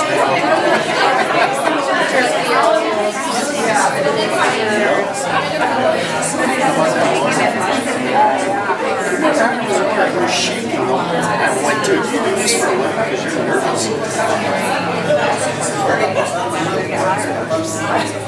I mean, our Facebook page is so bad.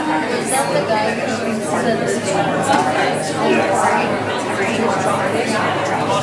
He doesn't have a daughter. He had a son, he said. I choose him for a daughter. Like, it was the guy. Kevin has a daughter. Kevin has a daughter. That's his video for internet, which is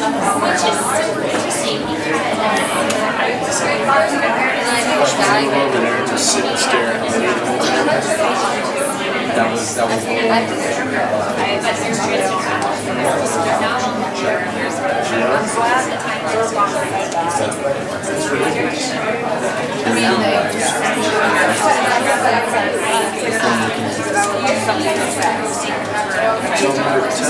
Oh yeah, are you number 10? I bet you are, yeah. I'm just finding the air. There is none. It's just about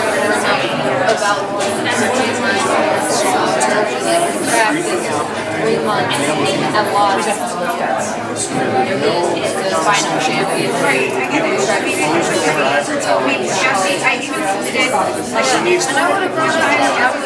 don't need all that other information.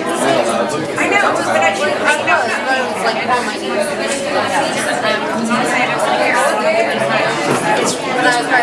Well, here's the deal. Like, I couldn't do anything. I couldn't die. Yeah, I couldn't die. I couldn't None of these people are going to do like that. She's going to get fired.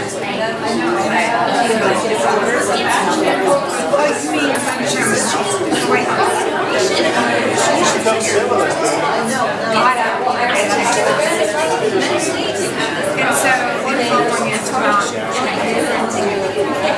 United doesn't have right now.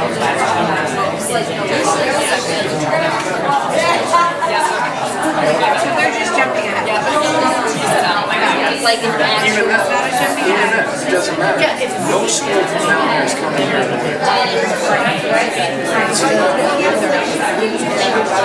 We will forfeit everything. She does not understand how to qualify education for students. None of her kids are going to school. She's like, oh, but I'll more opportunity. No, forget it. They're not going to get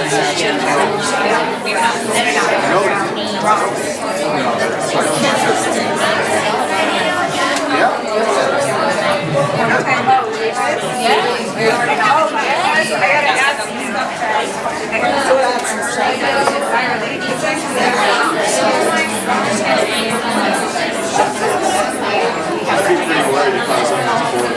If I was that superintendent, she should be worried for his job, but she doesn't seem to be.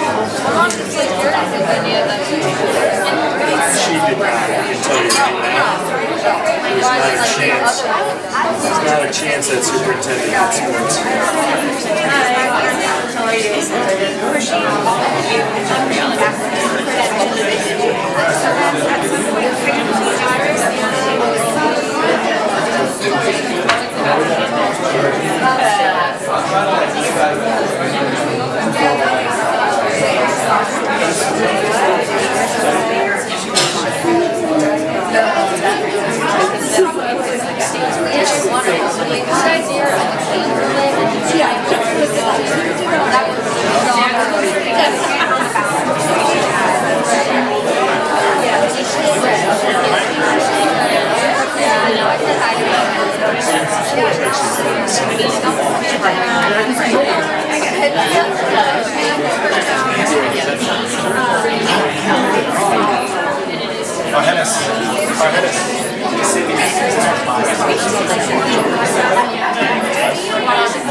Okay, this is the 2-minute warning, 2 minutes before we start the meeting.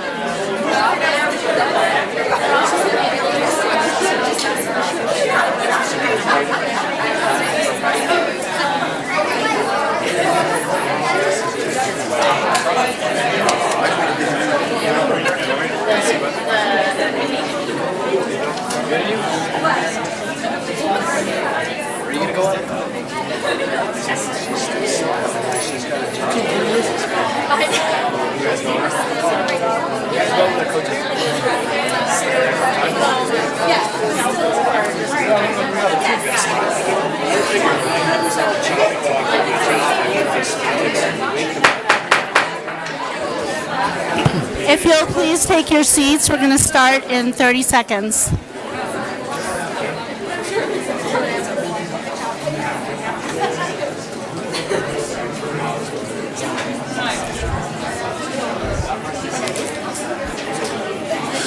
We'll go live in 10 seconds. 5, 4, 3, 2, 1, and you're live. Okay, welcome back to the May 7th Tahoe Truckee Unified School District Board meeting. We are on item number 12.1, which is public comment. 11.2, which is public comment on the athletics topic. I was just told that number 10 left, so number 11, please come up.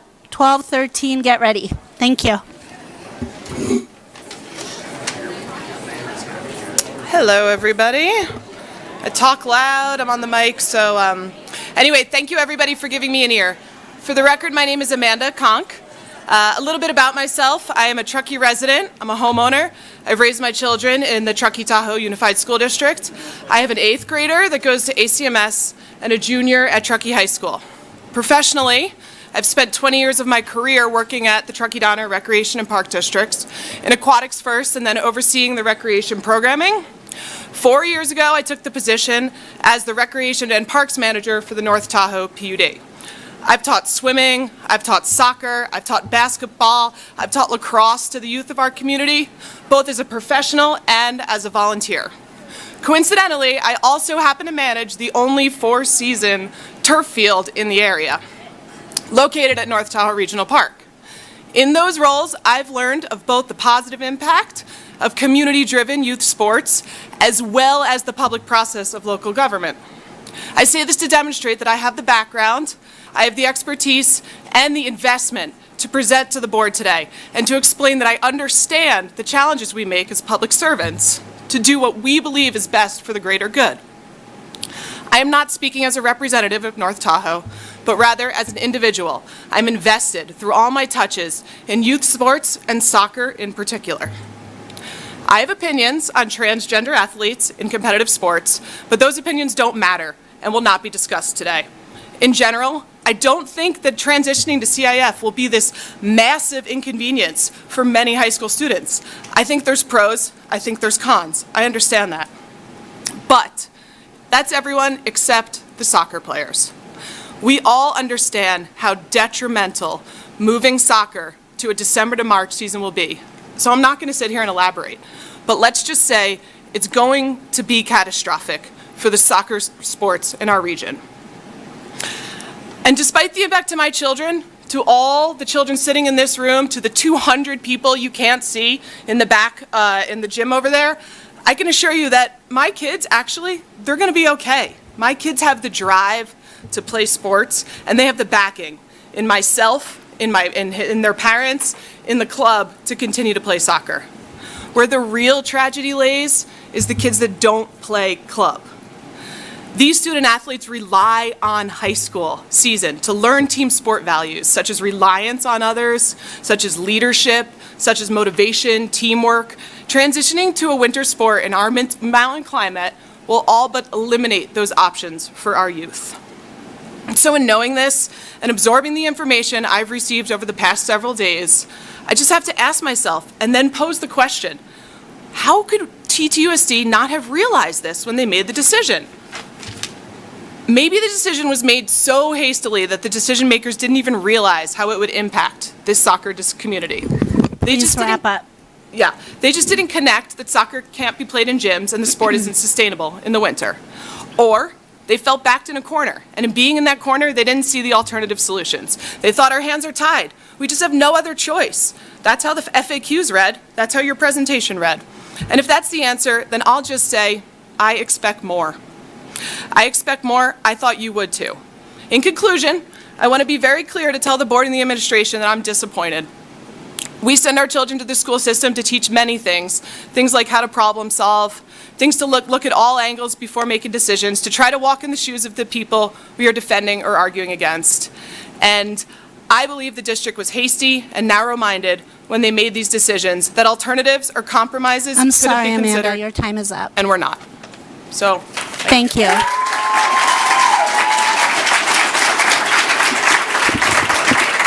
Okay, number 12 and number 13. 12 and 13, please. My For the daughter's, record, I hate cutting people off, but my daughter's soccer number is 12.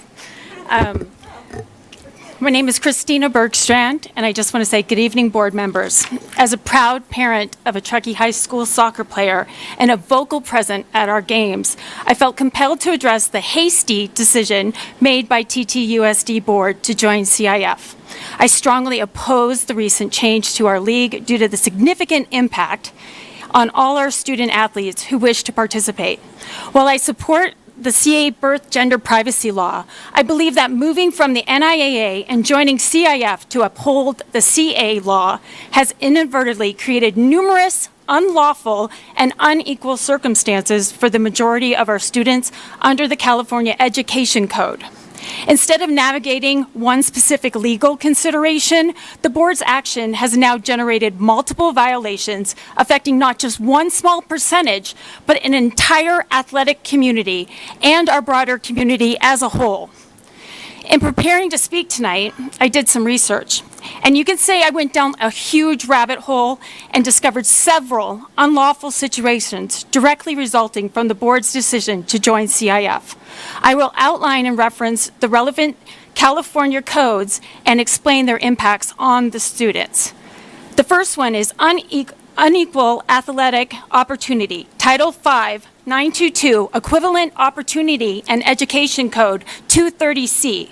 This law mandates that the local agencies ensure equivalent athletic opportunities for both sexes, considering factors like sports selection, equipment, scheduling, and crucially, the location and season of practices and games. By joining CIF and adhering to the winter soccer season, the board has created a fundamentally unequal opportunity for all Truckee and Tahoe students. Our geographical location has a heavy snowfall, making outdoor fields unusable during the CIF season, which is November through February. This places our athletes at a significant disadvantage compared to other districts with this new league who enjoy year-round access to adequate training facilities. This directly violates the principle of equivalent athletic opportunities based on location and season. Number two, lack of adequate practice facilities. California Code Regulations Title V, School Facility Design, Section 14001, and the Guide to School Site Analysis and Development. These regulations emphasize the need for adequate and suitable facilities for physical education and athletics. Our schools lack the sufficient indoor facilities of adequate size and quality to accommodate all our soccer teams for an effective winter practice. Training in a gymnasium is a poor and insufficient substitute for the specific skills and conditioning that can only be developed Please on wrap up. proper grass fields. This disparity in access to suitable training environments directly discriminates against our student athletes based on our geographical limitations, hindering their development and competitive readiness.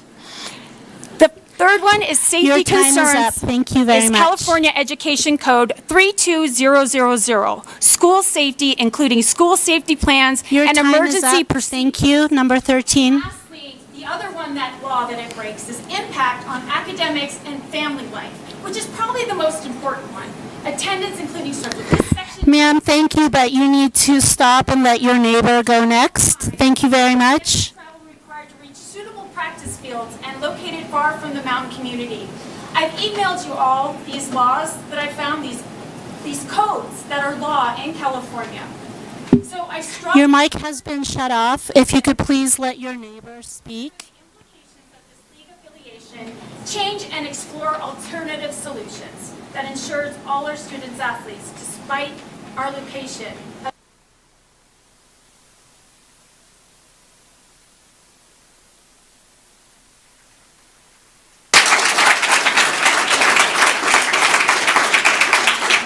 So as we're being called out for not following rules, I would appreciate it if you all would, because your mic gets cut off and the TVs can't hear you. That room can't hear you. So you have a 3-minute timer. Please be respectful of that. Thank you for your patience. Go ahead.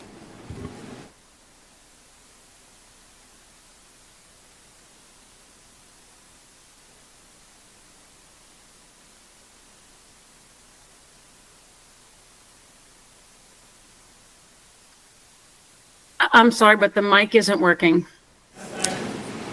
How about now? Okay. Siobhan Smart. I've heard so many wrongs this evening. You have athletes who are being asked to jump through hoops to a new system of playing. And the sense of urgency that this happened with seems a little reckless to me.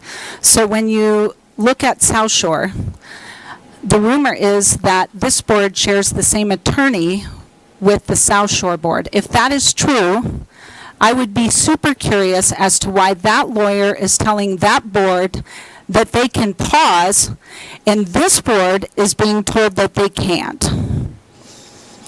That is a problem. So when you look at this from the perspective of all these parents who are obviously really angry, and I don't have kids in the school, I do not have children. I have a restaurant where I feed all these kids. So I know how important sports are to this community. My husband was a coach for 18 years, and we move heaven and earth to put those football pictures up on our wall. Most of the kids who play ball know that we have a chant called Winners on the Wall. And Winners on the Wall is, if you don't win state champ, that photo goes upstairs in my office. If you win state champ, it goes down onto the floor. Winners on the Wall. So to say that football or any of these sports just does not have so much meaning, and all of the kids who come in year after year to see those photos and to make this decision without including them. You have not included anyone. And to pause for a summer to give a team together, to get parents, to get people, coaches, to look at how you implement a move, just seems more reasonable. And I think that's what this is missing, is that none of this seems reasonable. Take a breath, take a pause, and there's nothing wrong with that approach. Like, okay, we've heard you. We still have to consider what's in front of us, but let's include all of these folks so that they can help you make good decisions. And that's all that I have. Thank you.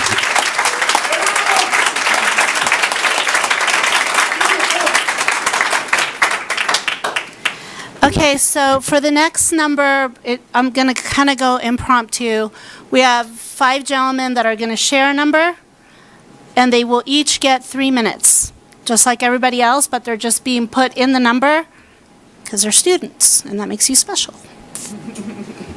Thank you. Remember to say your name.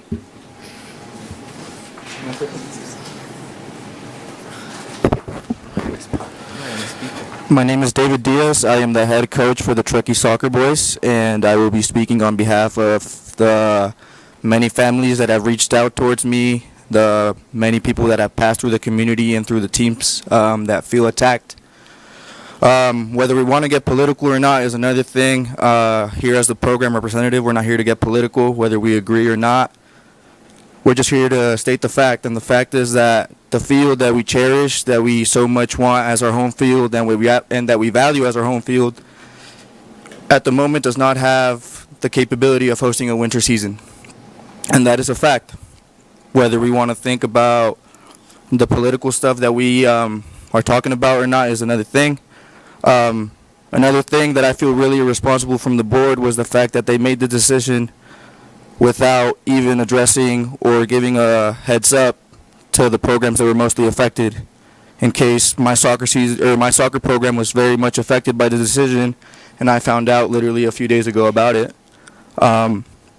So yeah, our biggest concern isn't whether we go from NIAA to CIF. We want to compete, period.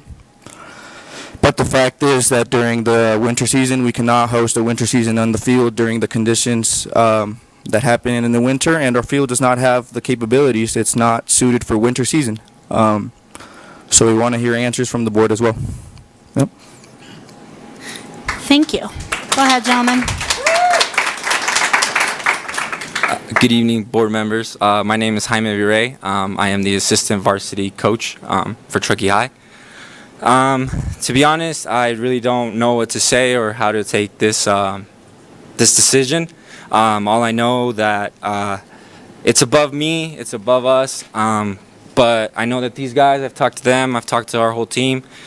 We just want to play, we want to be competitive, and we were competitive in the NIAA. We got a lot of state championships, and we want to do the same thing in California if that's our direction.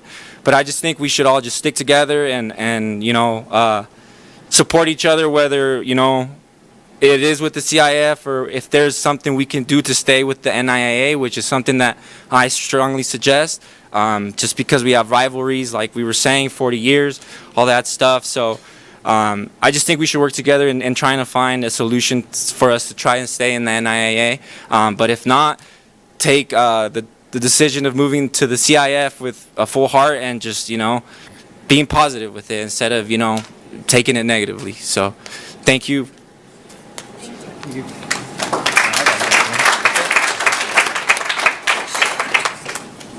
Thank you, gentlemen. Thank you. Okay, so number 15, and then if you could just be ready consecutively. Thank you. Hi, my name is Angela Deesh. I'm the treasurer of the Truckee Soccer Association. For those of you that don't know, the Truckee Soccer Association is kind of a mini booster that supports the high school soccer teams, both the girls and the boys teams. I sent the board an email earlier today. One, I wanted to say I'm proud of our school district for acting quickly and swiftly so that our teams can have an opportunity to compete next year and get within the rosters.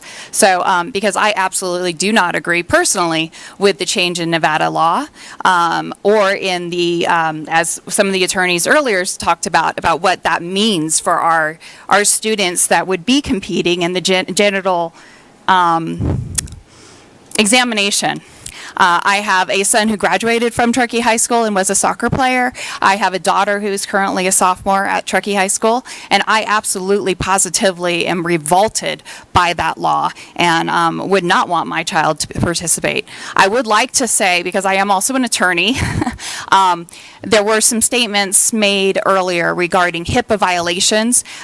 You get to choose whether or not you waive your HIPAA privacy rights. It is not just simply, it wouldn't be a violation of me to say I'm going to waive my right and let you inspect my genitals.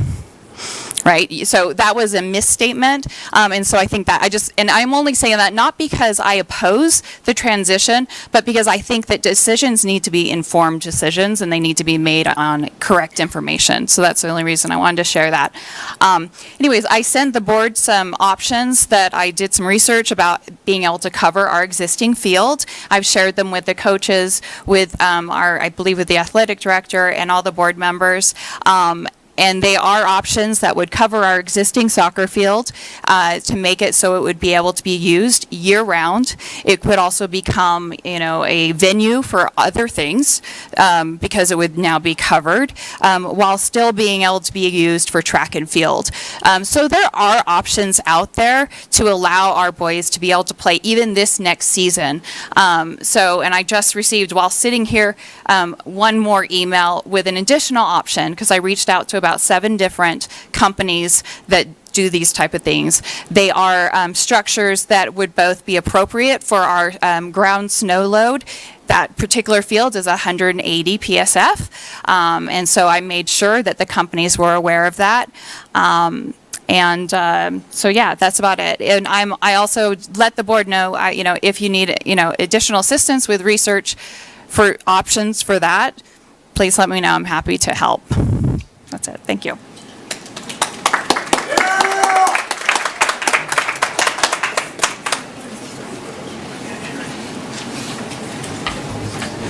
Check 1 2. Check 1 2 3.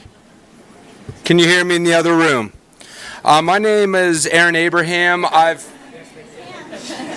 name's Aaron Abraham. I've been a part of this community for 20 years. I've been heavily involved with athletics for 15. I've had the pleasure to sit down and talk with a lot of you over the years, and I coach women's soccer currently, and that's not the reason I'm here. Through a lot of tough years, including COVID, I'm here to talk about the concern I have with the mental health of our community, and more importantly, our kids. The concern of our community is that we will adversely affect the youth in our community with limited things for kids to do in our area as it is.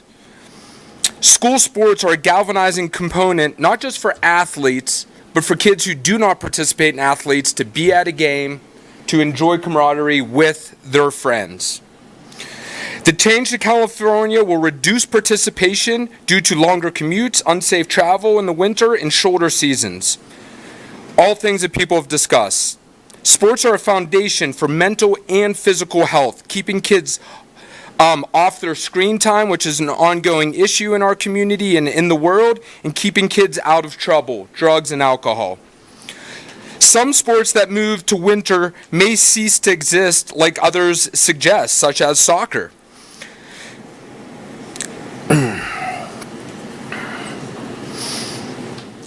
Like COVID, this decision will negatively impact the mental and physical well-being of our youth. It was well spelled out that over 50% of our athletes participate, and that will drastically decrease by how much we don't know. As our leaders, we hope that you thoughtfully reconsider your decision. A pragmatic approach would be similar to South Lake, Tahoe, Colville, and Needles, 3 other schools out of the 4 that decided to punt on the decision until more information became apparent. In the interim, we participate in Nevada for the 25-26 season, giving time for a deeper dive into the legality of this to properly prepare for the 26-27 season. This approach does not diminish the love and compassion and support our community has for our brothers and sisters that are transgender. But the other 99% are affected. The decision you have made is net negative. Like COVID, you have to own this now. Kids before politics. I pulled up an interesting quote by Nelson Mandela. And he said, "There can be no keener revelation of a society's soul than the way in which it treats its children." I truly believe the decision you all have and the ability that you can be critical thinkers in this matter make a difference.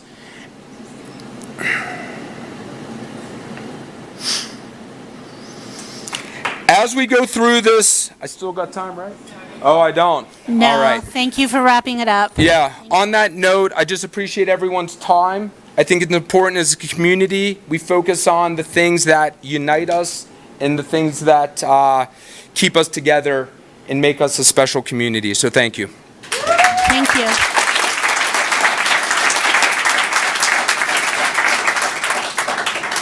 So this is number 17, so please, 18, 19, 20, be ready. Thank you. Hi, my name is, can you hear me? Okay. My name is Beth Curtis. I've been a resident of Truckee since 1999. I'm also an attorney who practices education law. So when we say education code, that's all I've been doing for 28 years, pretty much. And I normally represent educators against school districts, so you normally know me because I'm chewing you out for something. But I'm also the mother of 2 former students who went to school here from 2004 through 2020 and played sports. My older daughter has she's a high school record holder in track. Her name's been on the wall for 9 years. My younger daughter was one of Truckee's first springboard divers. She got NCAA scholarship. She was a D1 athlete. And I say that just so that you know I empathize with everyone here. Sports make this town.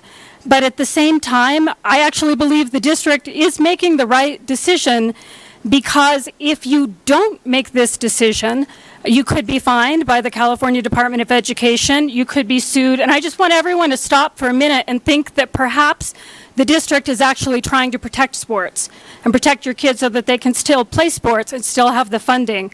And I want to say, when my girls were in sports, this was not an issue, and it doesn't need to be an issue now. They were never harmed by the NIAA not having a policy banning transgender girls from playing in sports.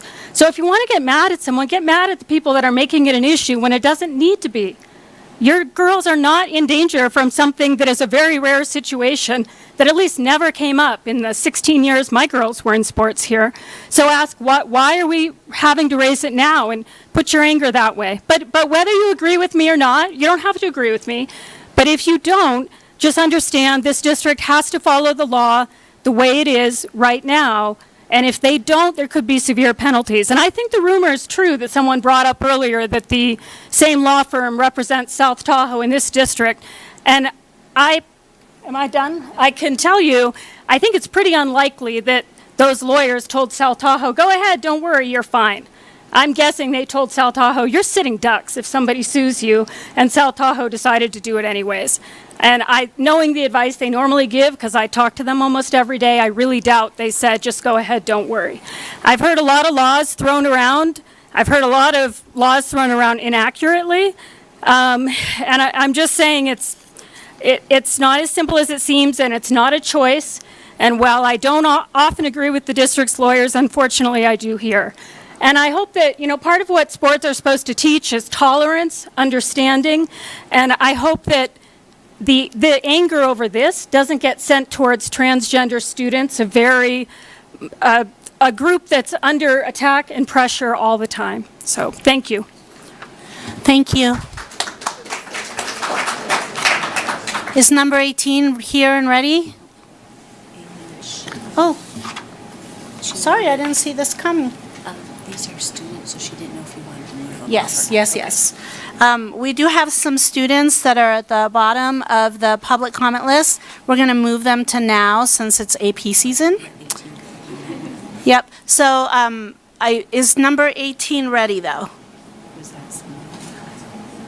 So number 18 is Samantha Zildorf. Okay. Well, we're going to move on to Danny Cornett.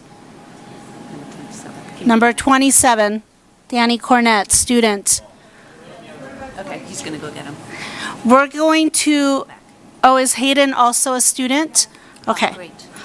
So if Hayden is ready, come on up, and then when Danny gets here.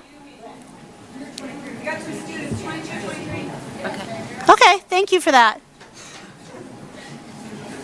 Okay, so please remember, state your name. Watch your timer. Thank you. Is the mic on? Is the mic on? Yes. Okay. Right? No.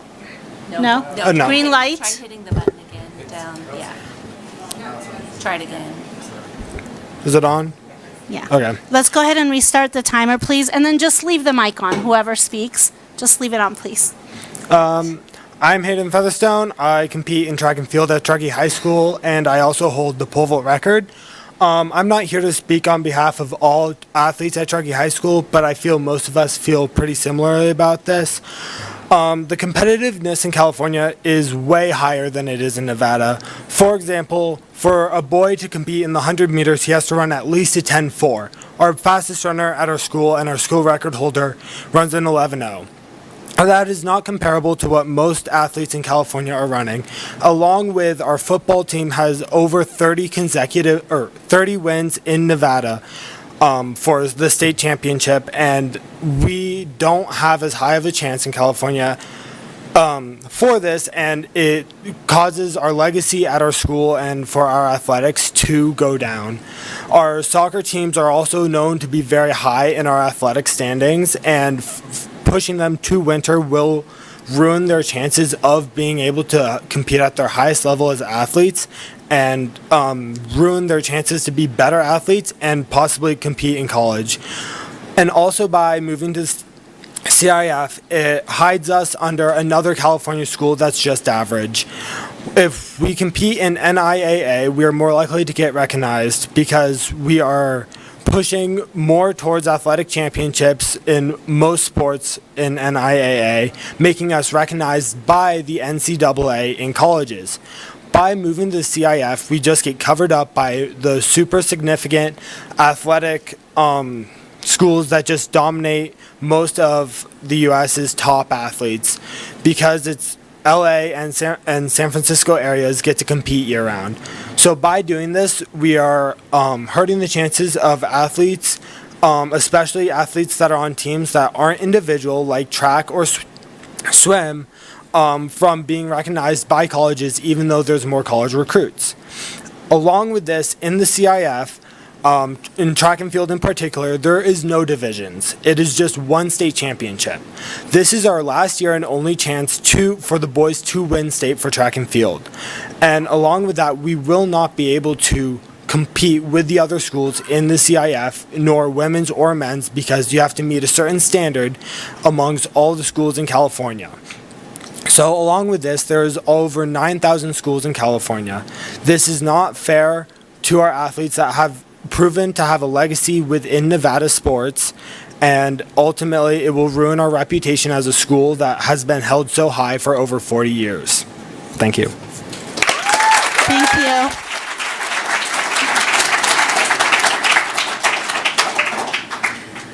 Are you Ava?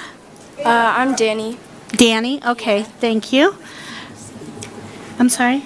My name is Danny Cornett, and I'm a senior at Truckee High School and a three-sport athlete. So while this doesn't affect me, I feel too strongly to sit back and watch my teammates lose something that had such a positive impact on me. First, to get into it, I've experienced firsthand competing against an athlete who is transgender a couple years ago. And to put it into simple terms, it wasn't even a competition. The athlete beat us out in state multiple times and was faster than our fastest girl. It hurt my heart to watch all my team's hard work go down the drain by the simple biological differences. I'll leave that at that and just move into soccer. Soccer-wise, I not only fear the safety of my little sister, who is a freshman, so this is going to be impacting her for the next few years, but also all the athletes who want to compete. I may only be speaking for myself on this, but I'd much rather receive a pelvic exam than risk my life just to play the sport I love. Having soccer in a town such as Truckee just does not work. Lastly, as someone who took up basketball in high school, it would then conflict with soccer, so it jeopardizes the whole sport. As stated before, a large percentage of our school are multi-sport athletes, and basketball is one of the biggest. I find that most of the people who play basketball also play soccer, and that takes away most of our team. This would eliminate all progress our basketball has finally started making within the year of getting a basketball coach who truly does care. And just looking at our JV team this year, they have so much potential, and I don't want to watch all those girls lose all that over something that just having soccer within the same, it just takes away so many of our athletes. That's all I have. Thank you.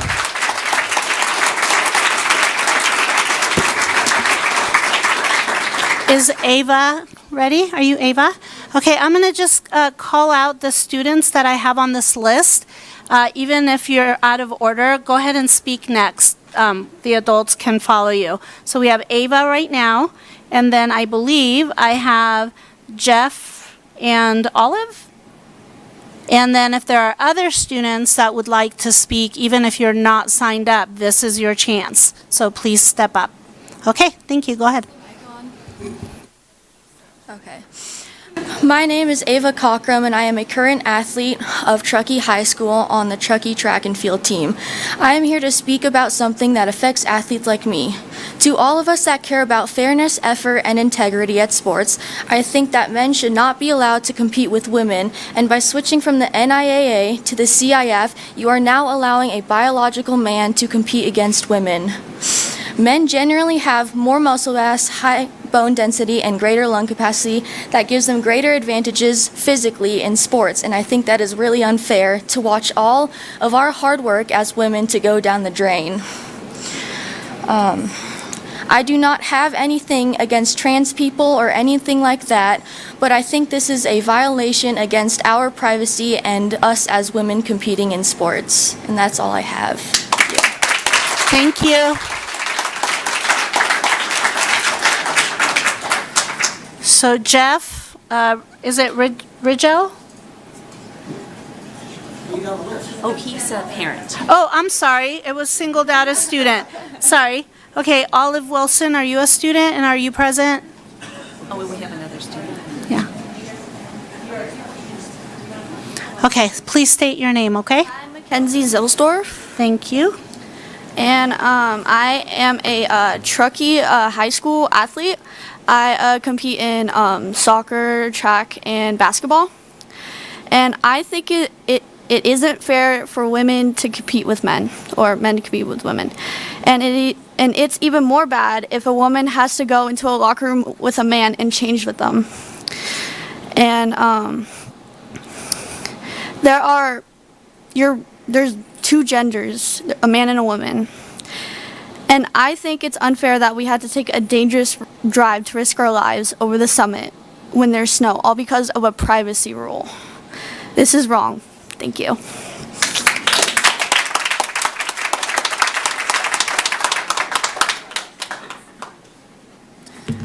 Hi, I'm Anna Hawley, and I'm an athlete at North Tahoe High School. I play soccer and basketball, and now with soccer moving as a winter sport, I am choosing basketball over soccer. So, also many girls on the soccer team play other sports or ski, so a lot of girls won't be able to play soccer now. And it's sad for me because this is like the only time I get to play soccer in my life, and I really do enjoy it. But I'm choosing basketball over that. And biologically, boys, they are born with greater speed and strength than girls. And having to play against them, they do have an unfair advantage, and I would not feel safe with them. There's also safety concerns about how stronger they are than us. And that's all I wanted to add. Thank you.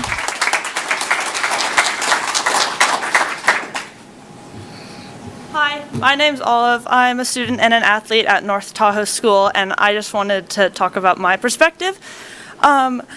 I think that is completely, I feel like this should have been a discussion, and it should have been more with the community and being able to talk to the athletes and stuff, because it's directly affect on us, and it's our life, and it's a big impact on what we do.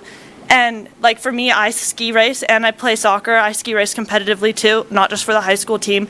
And it's hard for me because I'm going to have to choose between either one. And that potentially affects me in the future, not being able to put it on applications and stuff like that, not getting a letter, stuff like that. But it also affects the school because North Tahoe is a small school. We have a good soccer team, but it's not just me.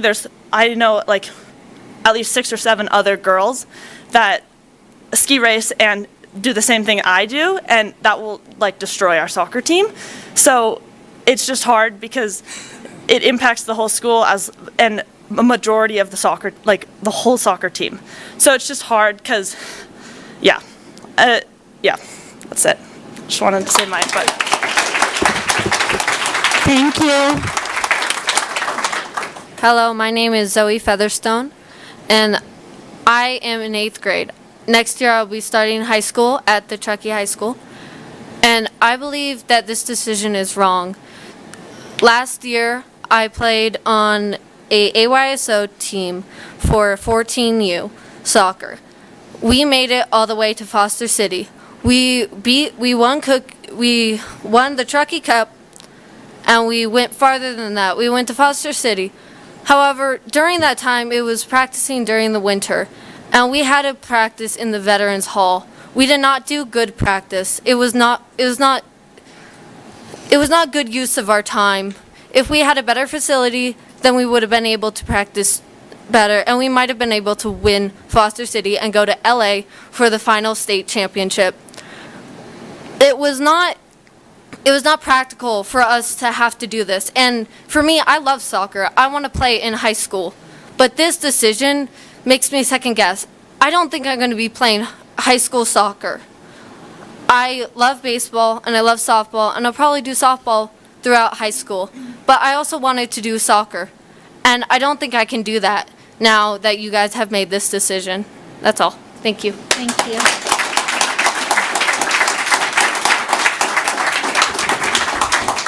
Do we have any other students that want to speak? Any students in the back room? Okay. So we're going to pick it up with number 19. I think that's where we left off. Yeah. Please. Thank you. And 20 and 24 now. Please be ready. Thank you. I appreciate that this decision is not a simple or straightforward one. Change rarely is simple or easy. I respect TTUSD administration and expect they will put time and thoughtful energy into answering some of the excellent logistical concerns raised. My perspective is that of a medical provider and a mental health expert and a parent. I work with our most vulnerable students and community members on a daily basis. The Nevada legislation does not follow medical standard of care. It violates privacy, is invasive, and is not about health or wellness. It is divisive and it is manipulative. Frankly, I'd be shocked if any trans athletes really felt comfortable trying to participate based on the views shared tonight. It's also evident from statements made that many don't know or don't realize they know a trans person. They are not the threat. TTUSD employees work hard to protect and care for all children. We can do better on all fronts, all of us. We should all be appalled by the harm that is trying to be inflicted under the guise of medical care. Our community is strong. There is a way forward, but not if we fall prey to fear-mongering and manipulation. Thank you. Thank you.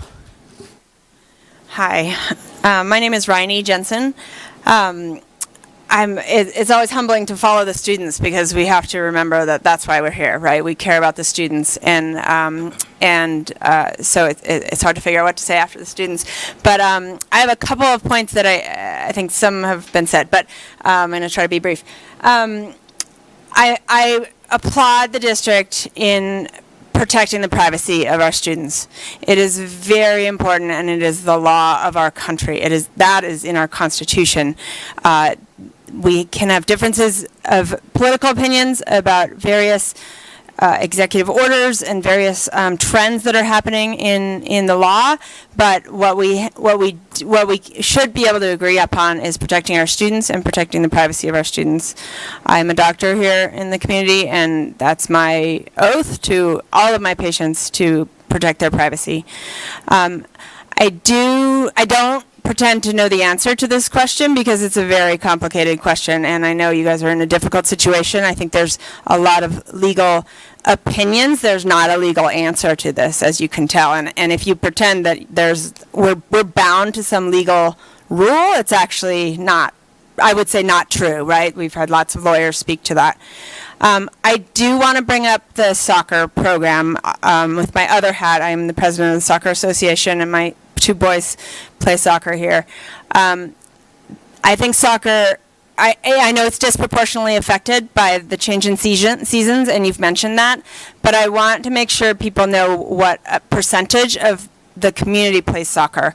I think it's close to 15% of the community. It's like 180 students in the two schools that play soccer. There are large, and we need to make cuts every year there's more people who want to play soccer. I love soccer. It's a great team building game, but one of my favorite parts about soccer is that it brings our community together. That's where the majority of our Latino families are families that need the most support in our community, find connection to meaning in school, connection to other people, mental health support, and to overlook that and just say that we're waiting for a miracle to make soccer happen is not appropriate.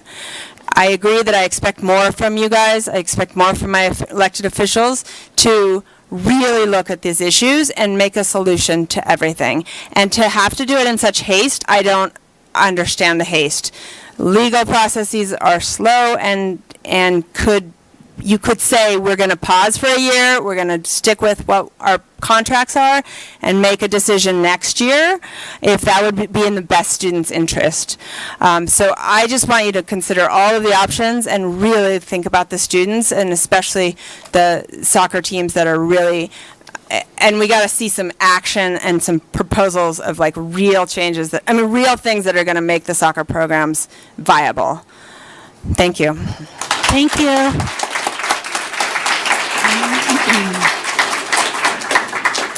Okay, next up is Eric Stendel. Thank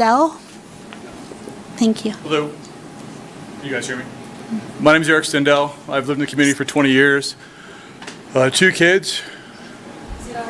It's on. Am I not close enough? Can you hear me now? So my name is Eric Stendel. I've lived here for 20 years. Kids have gone through school here. My son's a senior at Truckee High, plays multiple sports. I'm also a physician in the community. Practice here in Nevada and California both. Nevada and California both. First, I would like to thank you guys for the slideshow. I think that explained to me some of the reasons for the haste and the short notice. Seems like you're trying to put something together on the California side for the students. What makes me want to speak is just to clarify some points on HIPAA. I heard your comments, at least one of the main reasons you're moving forward on this is that the hospital feels this is a HIPAA violation. HIPAA is a national, a federal law that affects Nevada too. Their forms are under the same federal guidelines that we are. I've seen that form. I've reviewed that form. And from my perspective as a physician, I can sign that form and give it to my patient, and the patient's free to do whatever they want. I am bound by HIPAA to maintain a copy of that form and a copy of the physical exam that I cannot share. But once I sign that form, the patient is clear to do whatever they want. It is their property to do whatever they want. And to respond to some of the comments earlier, nothing on that form mandates a general check. That doesn't say that at all. I agree that the law in Nevada and the NIAA is challenging and offensive for many people and a challenge for us to deal with here. But I often take care of patients who are trans and LGBTQ patients. And these are sensitive issues and these are challenges, but all of these questions can be answered with talking to the patient and having a good relationship with the patient, 100% of them. And we don't need to check anyone's generals to accomplish our goal. Plenty of time. So I just want to clarify that. So from my perspective, my kids have grown up here. I could sign that form for every kid in the community without checking anybody's genitals. And I just think that's a ridiculous point to make. And I don't think it's a HIPAA violation at all. I do think it requires a conversation. And the last thing I would like to say, I agree with every point that people have made really on both sides, but I would like to say that I think the big difference, and this is not to put you guys down, like South Tahoe showed a lot of courage. Like this is a hard decision. And they have a lot of courage to put their foot down and say, we're putting the kids first, and we'll deal with the aftermath. And I would encourage you guys to take that same role in leadership and show courage and just put your foot down and say, we're going to figure out what's best for the kids and we're going to deal with the implications as they unfold. And Nevada is going to have its own challenges from within. Anyway, that's all I have to say. Thank you. Thank you.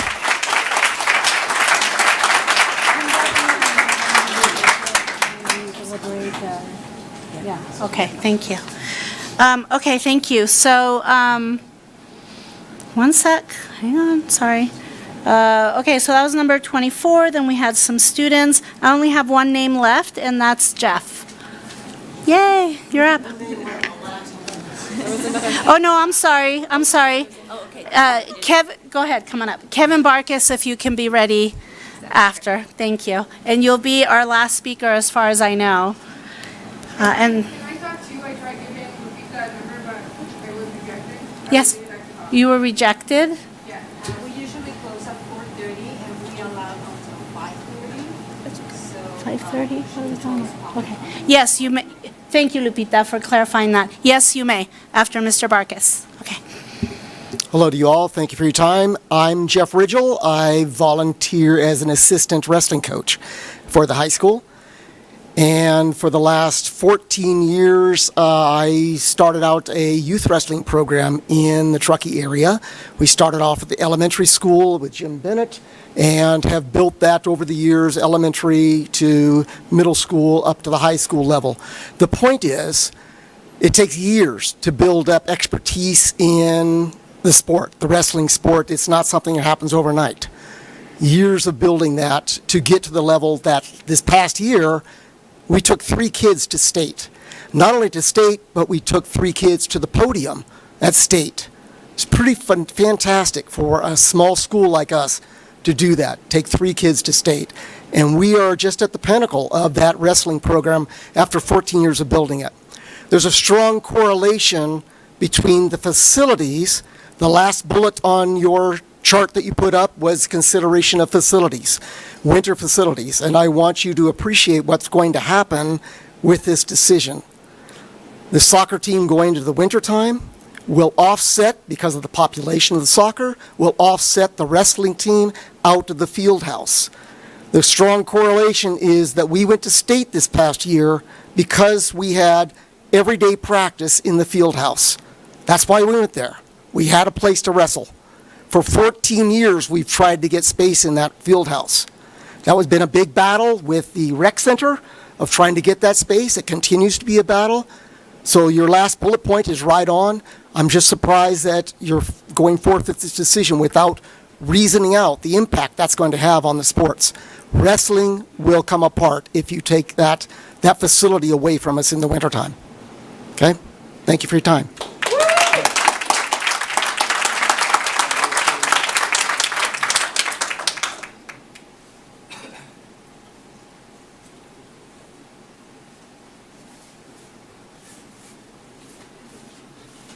Hello, my name is Kevin Barkis. I was the inaugural Mr. Teton in 2007. I don't know if you still hold that competition. If not, the crown is still mine. What I want to say about the processes going on here is that first, to me, it sounds like the board has their hands tied to a certain extent because there's litigation that's keeping them. The way I understood the presentation, there's litigation that's keeping them from committing to the NIAA.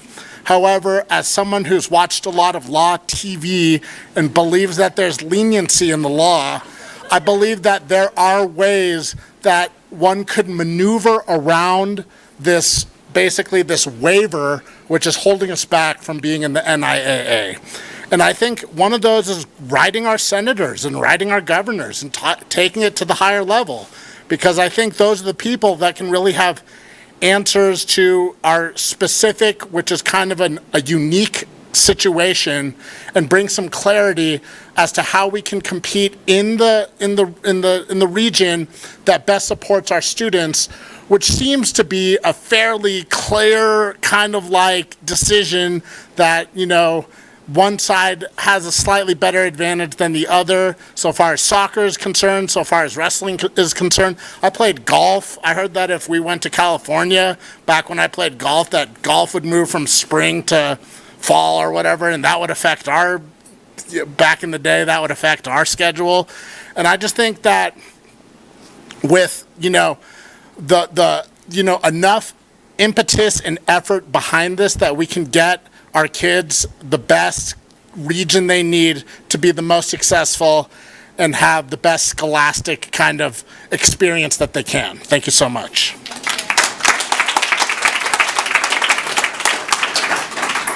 Yes, please come on up. Yeah. And Lupita, thank you for following protocol, and thank you for speaking up so your voice can be heard. Yeah. Remember to tell us your name, please. My name is Cristina Martinez, and I'm a graduate from the Tahoe Truckee Unified School District, 05. First, I want to say that it's very disrespectful that you guys are here supporting the minority, and you guys don't have a translator here for Hispanic moms that don't speak English. First of all. I've been telling, one of them left without knowing what the hell was happening. The other one sitting next to me, I've been trying to explain a little bit. She has kids playing soccer and she's extremely concerned. Her kids are already experiencing some mental situations with this, okay? So I'm telling you this because of, she wants me to tell you guys this. I feel like we're forgetting that we're a very small community and where we are. We are not out there in California. We are here in the mountains in California. And that is a point that you guys are forgetting. Our times are not their times at all. The soccer team obviously is going to be hurt, and we all know that, everybody said it. I'm a football mom. My son is coming up to be a JV. I grew up here. I feel like I can drive in the snow. But I am extremely nervous to see my son going into games if it's snowing out there. Who's going to be liable for those kids? If there's an accident and we lose one of those students, who's going to be liable for that? You guys need to think about that. It's not just making that decision. It's about who's liable. We are trying to keep our kids safe. 1981, they made the decision for a big reason. Last year, 2024, 2025 winter, 64 days the 80 was closed. How do we supposed to get to games in the winter? I saw it on your screen, I'd rather drive 5 hours to Elko, which I did, back over there, stay for the game, drive right back because I had to work the next morning. A 10-hour drive that I did to be in my kids' game, and that's the passion of this little town. Okay? So I'd rather make that drive of 5 hours than be stuck on 80 for 7-8 hours. That's one of the things that you guys are not thinking about. I've been stuck on coming from Squaw Valley 7 hours. So I'd rather definitely drive that direction than the other direction. You guys really need to step up for your kids. If you guys feel like you're not capable, I know you guys, I know Mrs. Kramer for the longest time, but I feel if you guys are not capable to stand up for your kids, I feel like you guys are in the wrong board meeting and on the wrong board at all. That's my opinion. That's my opinion. And I really, really expect for you guys to stand up for your kids. I have nothing against the transgender kids. I support them, but this is a different situation. And you guys really need to step up for our community and for our kids. Thank you.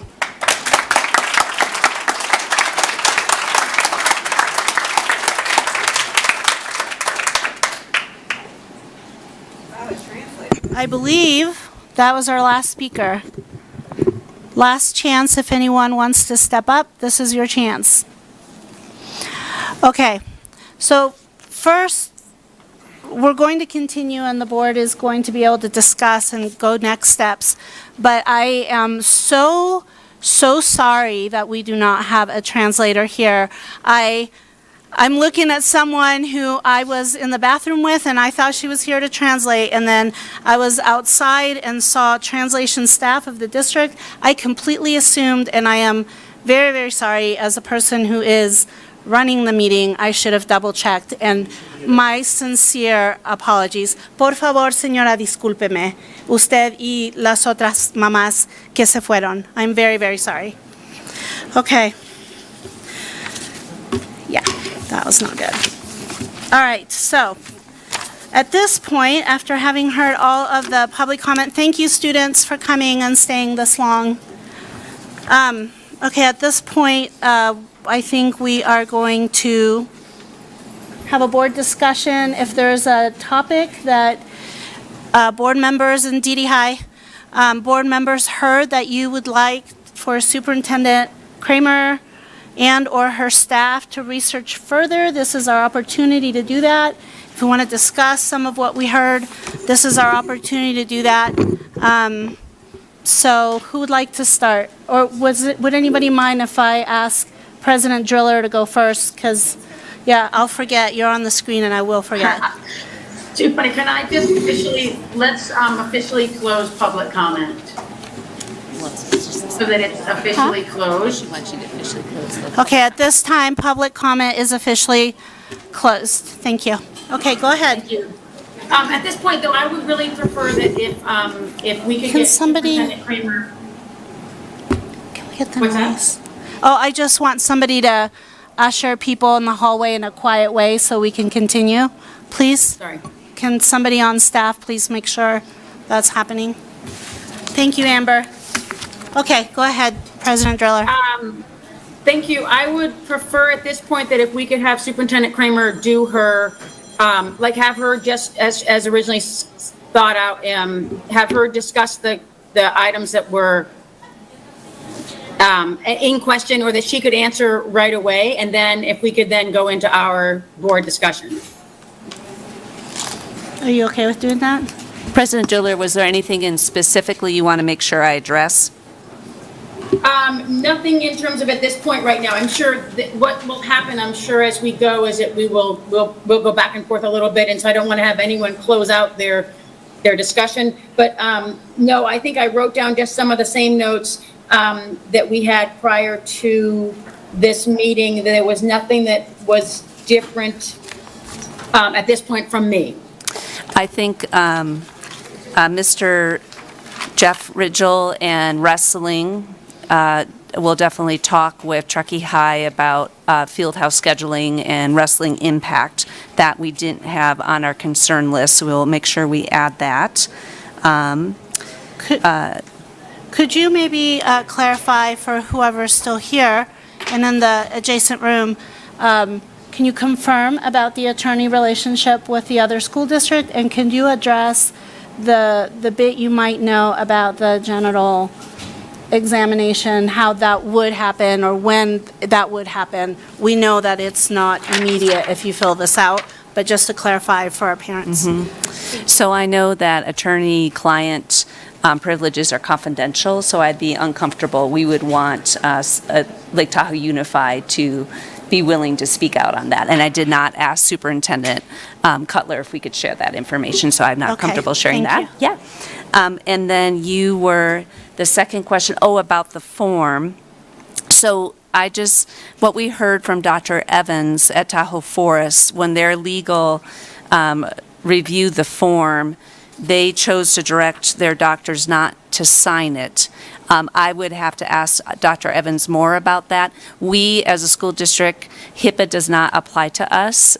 It would be the Assembly Bill, I think it was 1955, that is about privacy rights that applies to school districts. So we can certainly follow up with Dr. Evans and see if we can learn more from his legal counsel about what their concerns were, because we did hear from one medical provider in the area that said that he felt free to fill out the form and sign. And then we got clarification that from another medical provider that once the form is signed and handed to the patient, it becomes the patient's property in a sense. And so then if the patient chooses to submit it, then they were saying that wouldn't be a violation of HIPAA. So we can definitely follow up on that and what the concerns were with our legal counsel as well with the form. It sounds like is that what you were asking, kind of some of that? Yes, and then, we'll dig deeper. Okay. Okay. I think we'll dig deeper in next steps because, I just don't want there to be like an alarmist thing. That's not our intention. We're just sharing what we've learned in our research and preparing for this possible transition. Okay, any other board members? If we're just doing questions to start, do we have a date of when we would have to provide final notification to either NIAA or CIF or both, I guess in this discussion, of which one we're going to participate in for the next school year? Yeah.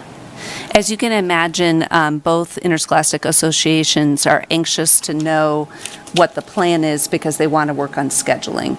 So NIAA has requested that our final withdrawal application be submitted on May 15th. And that's to make it in time for their Board of Control meeting. I believe that's on June 2nd or 3rd. So I believe that's a week and 1 day from now that they've requested that form be completed by and submitted.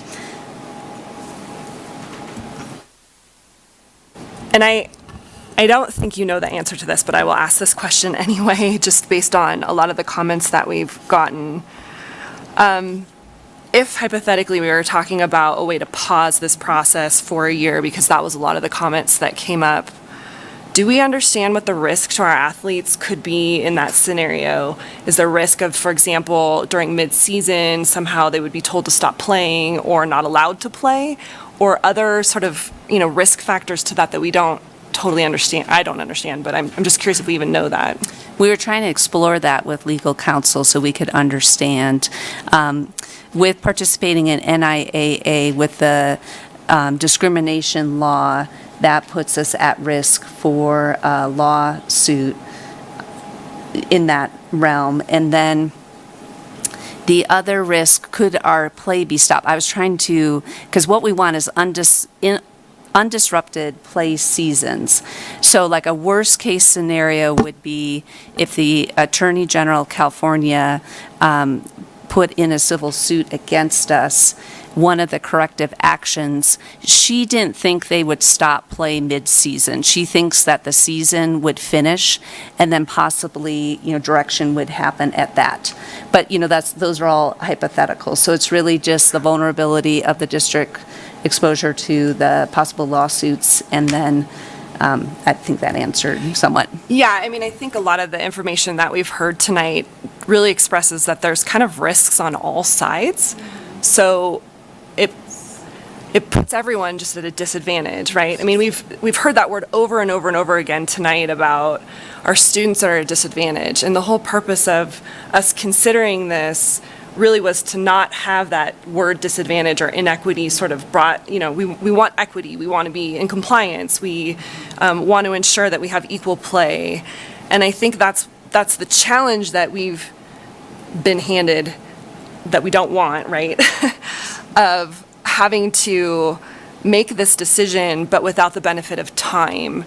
And so when I was reading the public comments and listening to everyone coming up here tonight, and your presentation, which was so well thought out, and the work that all of the staff here have done, and crossing out of a little bit of questions here and just sort of my thought process, but I think it's important to talk about it sort of up front that we haven't had the benefit of time to kind of fully understand everything because this was presented to us in such a short time frame. The beginning of April, and here we are, and we've tried our best to answer questions, but we don't have all the answers. And there are significant impacts that have been identified to multiple sports and kids that play, a variety of sports, the conflict between ski season and switching soccer. And I just feel like in that realm, we're trying to do the right thing. We're trying to support students. We're looking at this from multiple perspectives. We asked the question about waiver. We asked the question about, can we bifurcate sports so that, the ones that are challenged can stay in NIA and other ones can go in CIF? And the answer was no. But the Attorney General, right, is not a question we've asked. And I just wonder if, us, our other sort of border jurisdictions, could maybe present that somehow and just get ahead of it and say, look, we can't comply in 6 months. We might not be able to comply wholly in a year. We have to build field houses. We have so much that we have to address with our logistics of, potentially driving over the summit, the safety of our students, the equal play. There's just so many unknowns. Could we get out in front of that and sort of propose phase-in plan or a way for us to address this where we can take the time to have that public input. We're problem solving with the students, the athletic directors, the parents, the logistics, the volunteers. You know, it's such a big community issue. And maybe just proactively try and just tell the Attorney General, like, we know this is an issue. We as TTUSD tried to be the first to address this. I'm not sure the community totally sees that as being leaders, but I see that as being leaders of, we wanted to address this issue. We have a record of that now, but can we work on this in collaboration with our other affected districts, with our community, and come up with a plan that's feasible, that allows us to be in compliance with state law, that allows for us to have the time that we need to problem solve the issues that have been identified in multiple public comments over and over and over again. I'm a note taker, so when you submit a public comment, I have pages, pages and pages and pages, right? And what I do for a living is solve problems. And so I couldn't help but approach this from how do we solve a problem, even though I wanted to. I mean, I think, again, you know, everyone has done an amazing job in, you know, trying to address this. I just feel like because we have lots of legal opinions out there that we've been presented and we've you know, tried to do our diligence, can we ask the question, can we be proactive and maybe just go to the Attorney General directly and ask for an opinion? Like, can we present that and say, this is an option that we would like all of us to work on together. Can you just give us the benefit of time? Yeah. Okay. Right? I think, you know, Kristen, I think your presentation was very thorough, but I also think that we haven't nailed down the legal ramifications or the legal questions that surround this. And as Danielle said, I think we need to pursue that in order to really have a solid stance on whatever decision it is that we make. No, you know, nobody wanted to leave the NI2A. Nobody had been talking about it. Nobody had been suggesting it until April 2nd. And I, as a coach at Truckee High School, I coached in that league for 33 years, and we had a great relationship with the NI2A. And although they didn't always want us there, there's a lot of hardware in both high schools that they probably would like to see in Nevada schools, but it's not, it's here. And I appreciate what Hayden Featherstone, I don't know if he's still here, one of the students had to say about the success that our students have had in regards to playing in the NI2A. And an old coach mentor of mine, way back when I started, when I was coaching soccer at Truckee High, and we were considering moving to a different division in the NI2A. We wanted to move up, have more competition. He looked at me and goes, "Pat, winning is fun. And you don't want to change that." And you know, he was right. We stayed where we were, and we had a great time winning games. So it's challenging when we're going into the unknown. We may be going into the unknown.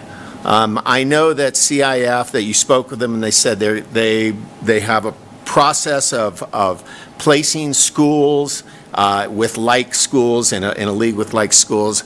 But even so, you know, we don't know where we're going with that. When we play, you know, when we play any school that we're in that current league with now, we have an idea of how it's going to go, and we know how to prepare for those games, and we know the coaches know, you know, what's going to work best, and that's, you know, that feels good to have that kind of certainty in your athletic program, and to go into that uncertainty, I think, is a challenge. I think I've strayed from the point of, you know, asking questions, but I guess what I want to acknowledge is the difficulty in considering this change and where we may end up. I didn't really hear anything tonight I mean, there were a lot of emails, and I read every word of them, and it was great to get all that information, because it helped me it helped me inform my thinking about it and helped me inform the questions that I had regarding it. So I really appreciate all the information and the questions and the information that came in from the community. And clearly, there's obstacles about going to CIF, and student safety, impact on athletes, lack of transparency and community input, disruption of tradition, practical issues, gender equality issues. But I think they're, aside from soccer, which is a bigger issue, but I think those are obstacles that we can find solutions to. We have a lot of talented people on our staff, from assistant coaches all the way up to our district administrators, that can find solutions to overcome these issues. And our coaches are committed, they are dedicated to not only their sport, but to our students as well. And if we were to make this move to CIF, I do not think any single coach on our staff is going to throw up their hands and say, well, sports is over. They're going to dig in, and they're going to find solutions to make sure that their kids play sports. So there's the other side of it. You know, we miss playing in the NI2A. We feel good about that. And going to CIF is uncomfortable and unpleasant and uncertain, as far as I think the athletes and the coaches. And I understand the coaches' positions as well, and parents as well. So is there a question in there? No. I have a question for you. Do you have a directive for Superintendent Kramer that you'd like her to dig deeper, or Well, her yes, staff? I agree with the directive that Danielle stated I wasn't sure the length of time we were talking about, but I think we have issues that definitely need to be looked into, and we want to do that. So that would be my directive, is to look into those issues, the legal issues especially, yes. And I do think, because there were a lot of families who weren't able to participate in this discussion, you know, we have this sort of ticking time bomb of which league we're saying we're participating in, of, what'd you say, May 15th? Yeah. That I would support having a special meeting. Absolutely. To be able to bring parents and students back in. More people, yeah. To talk about, like, is this, you know, the direction that ultimately we are talking about tonight, whatever we end up on, to bring that back to our community and have them kind of understand and hear that directly and provide additional input on that before saying, like, we are 100% making this final decision one way or the other, whatever that decision is. Before we try to coordinate calendars, do you have anything that you want to share or directive for Superintendent Kramer? Well, I mean, I'm in agreement with what everybody's talking about. It's sort of ridiculous to expect us to comply with something so magnificently complex and huge in such a short period of time, especially since we live in such a rural, isolated community. We're the ones being punished because of where we live, and that's not fair. And we heard that abundantly clear with, you know, Tahoe Truckee has so many wonderful, wonderful features about living in it, but here we are living on the top of this mountain, like this Gandalf kind of mountain, and we have to decide if we're playing with, like, you know, the trolls or the wolves. It's like crazy. But that aside, I'm super grateful for everybody who came out and spoke tonight. I think that we had a lot of really brave warrior voices, and people were very courteous and very respectful, and the tone and tenor of the meeting itself was incredibly positive, despite the fact that we're in this incredibly huge, complicated sort of dilemma. And then, you know, you can't ignore the fact that this decision is adversely affecting our most vulnerable population, which for me undoes 16 years of work that we have worked so hard to put together. So how can we on one side say out one side of our mouth, oh, mental health for kids is super important, you know, we're putting therapists on campuses, We have all these like interventions, and that yet we're destroying the soccer program. And we may or may not be destroying it, but we're putting it at risk. So that's the takeaway for me, and I didn't realize. If y'all hadn't come and spoken, I would not have really known the degree of impact without really looking at it through that lens. So I'm really glad we had this meeting tonight, and I'm really glad that we got to learn from our community on how this is really going to hit. It's going to hit really hard. And I love the idea of taking it to the next level. Because you know what? We should not have to suffer because of where we live. Yeah. We should not be discriminated against because of where we live. We should actually advocate for our community. So I'd love to be able to talk more, and I think you're suggesting us getting together again. Is that what I'm hearing?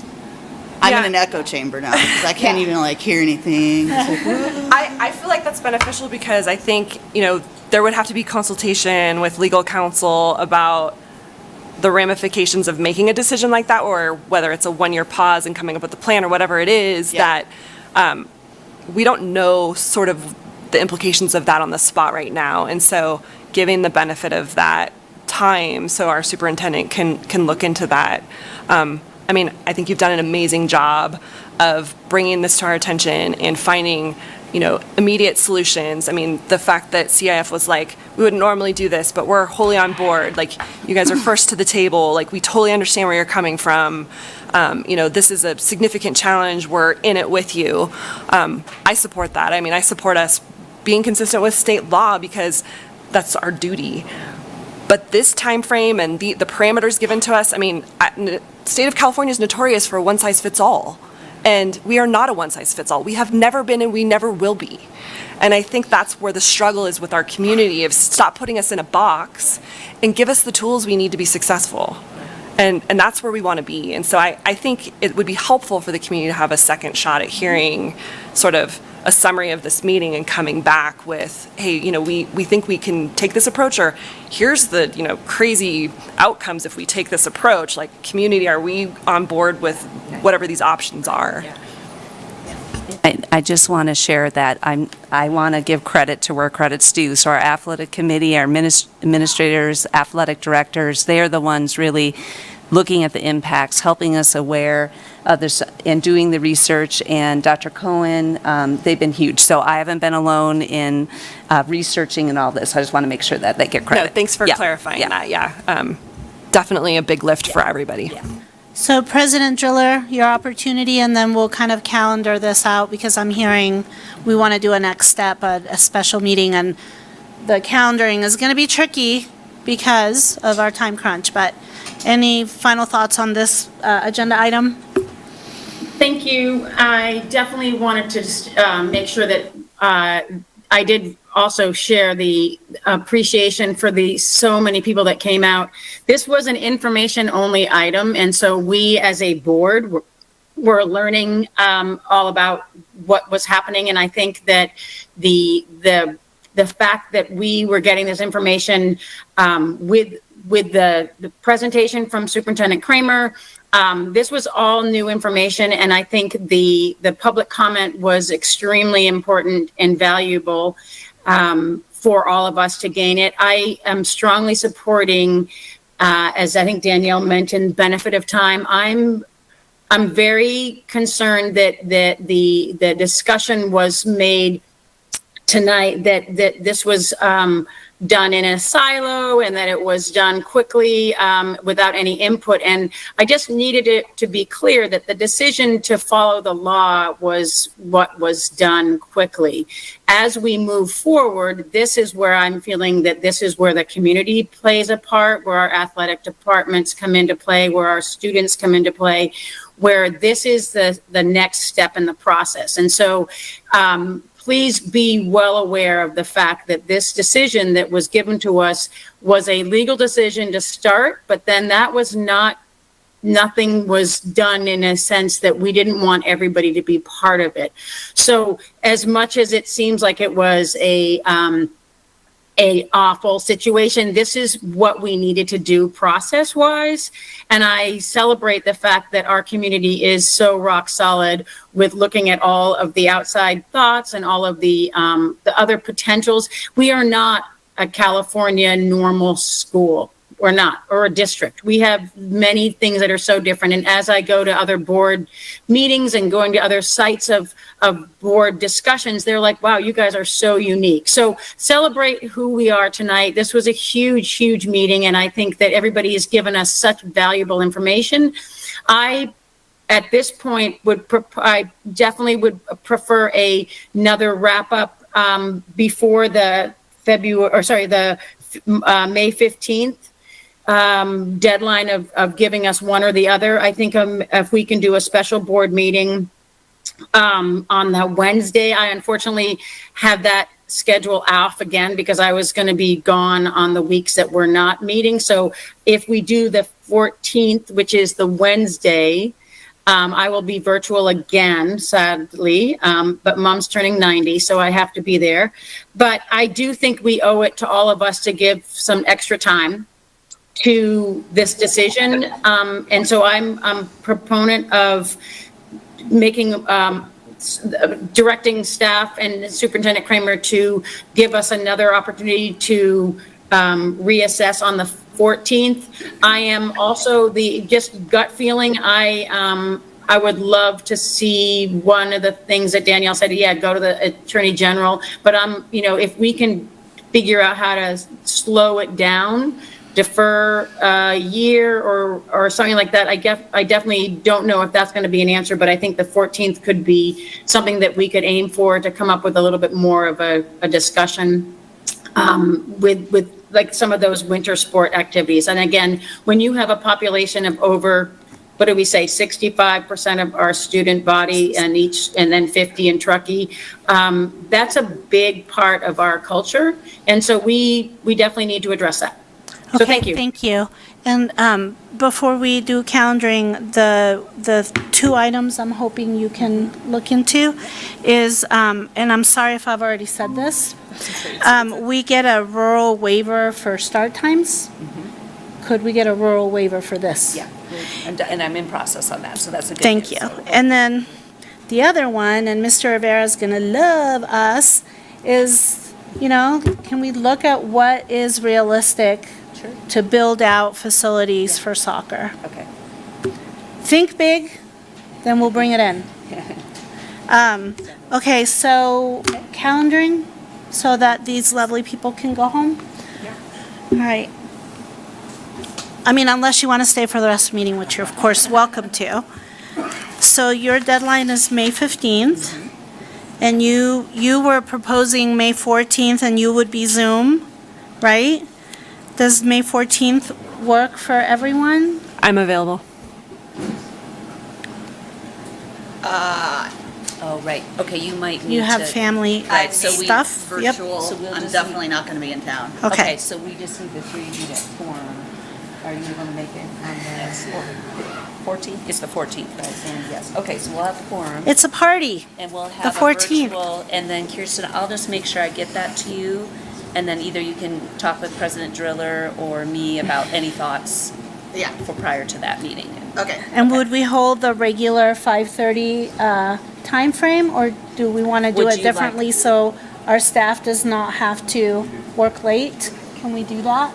It's whatever your Would it availability. be easier, a little bit easier, since I'm going to be on the East Coast? 2 hours, yeah. Oh, What time? yeah. Central. I would recommend closed session because we can have legal come to that because this is about possible litigation. So just let me know the time and I'll schedule with our legals because she can come in and talk with us about possible litigation and we can ask. And I'll, yes. Pick a time, or can I suggest Yeah. should we keep our regular times so that the public knows Yeah. 5:30? Right, if we go too early, it will be hard possibly for people to get Or here. they just Right, they won't know that there was a time change. right. Okay.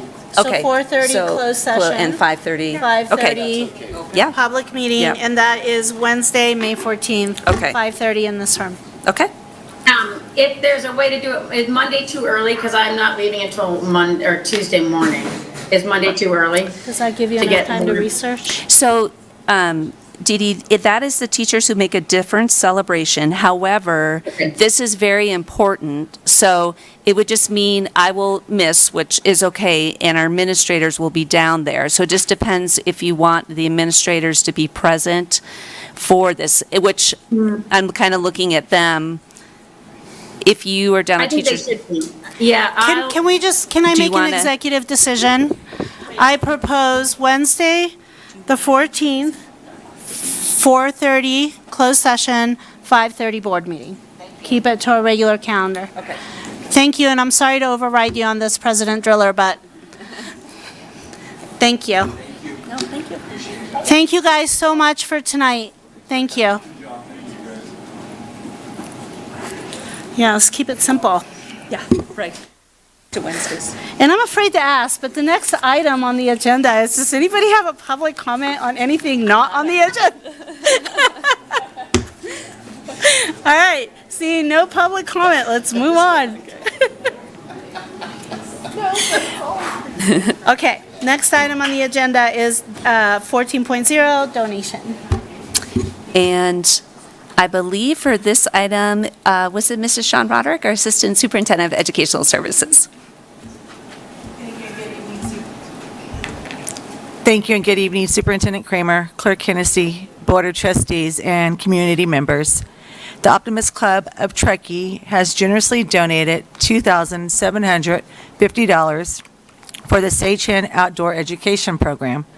The Sage Hen Outdoor Education Program is a partnership between TTUSD, Sage Hen Creek Field Research Station, Sarah Watershed Education Program, and the Shane McConkey Foundation. This is a unique outdoor education program for several reasons.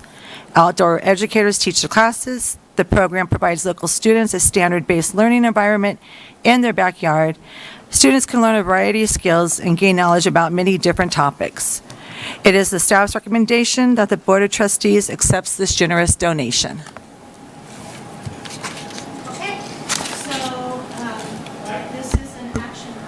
Sorry, this is an action item, so could we get a motion to accept this very generous grant from Truckee Donner, from the Optimist.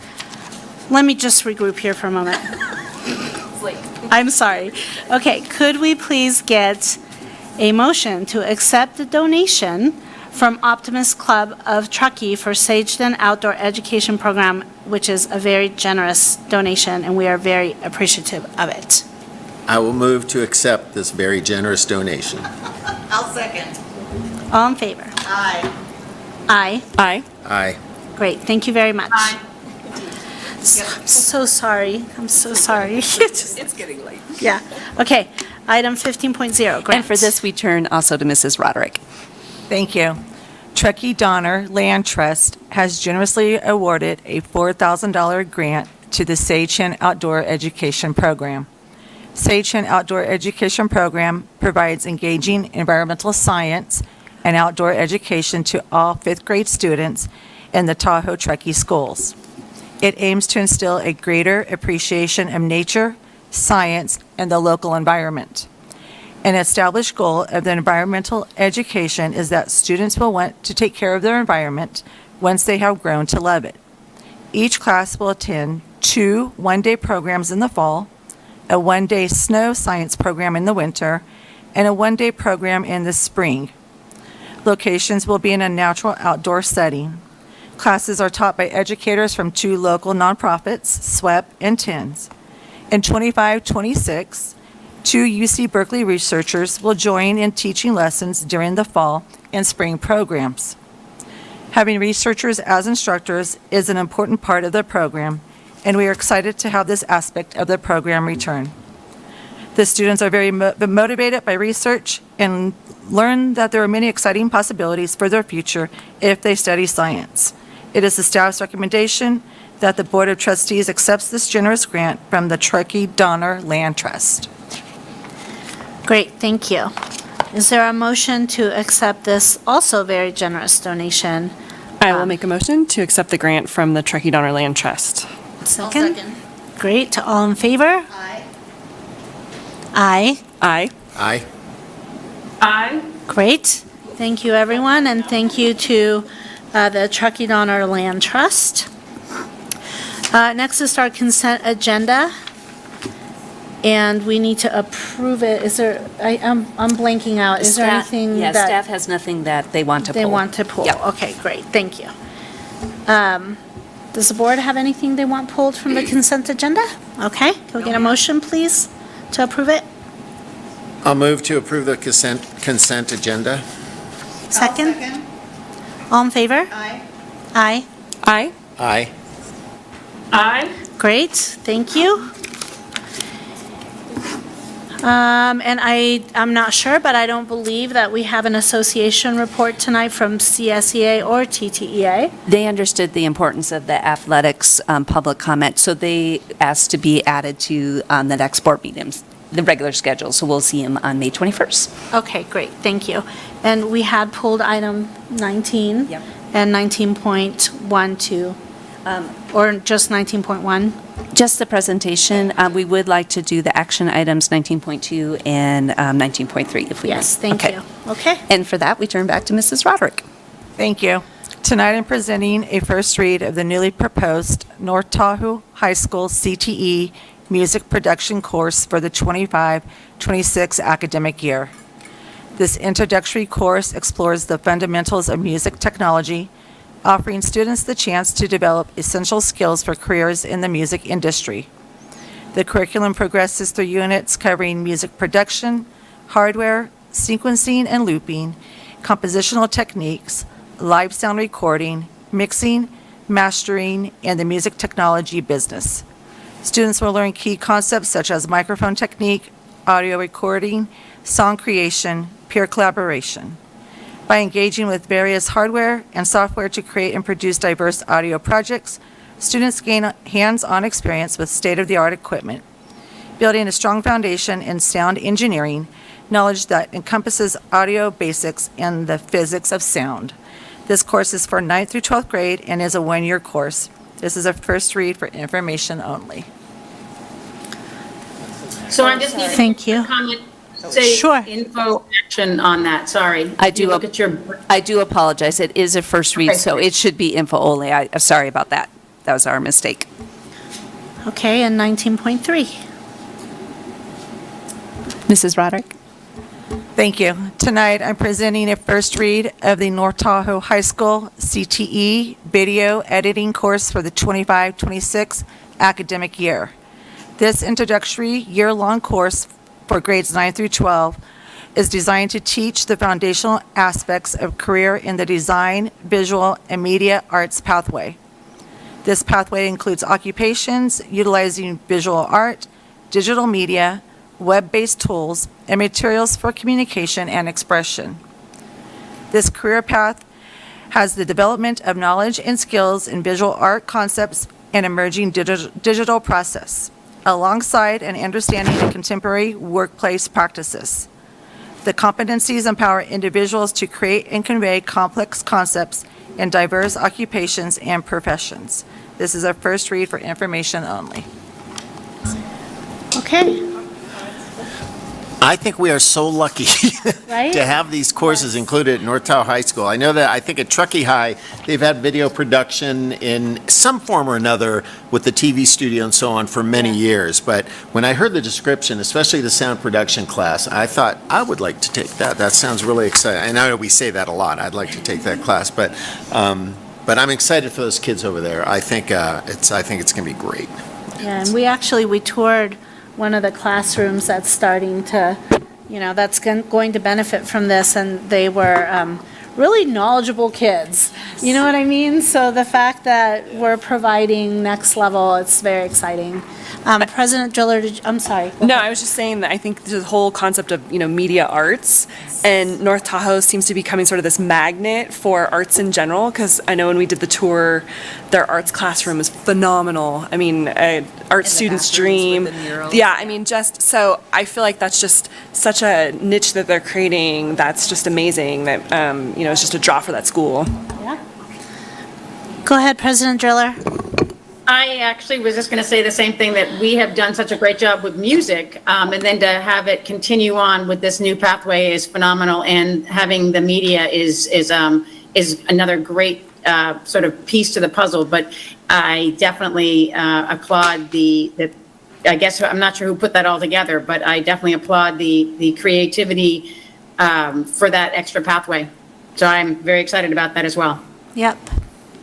Okay, so last item on our agenda is board business. President Driller, why don't you start? Do you want to share anything?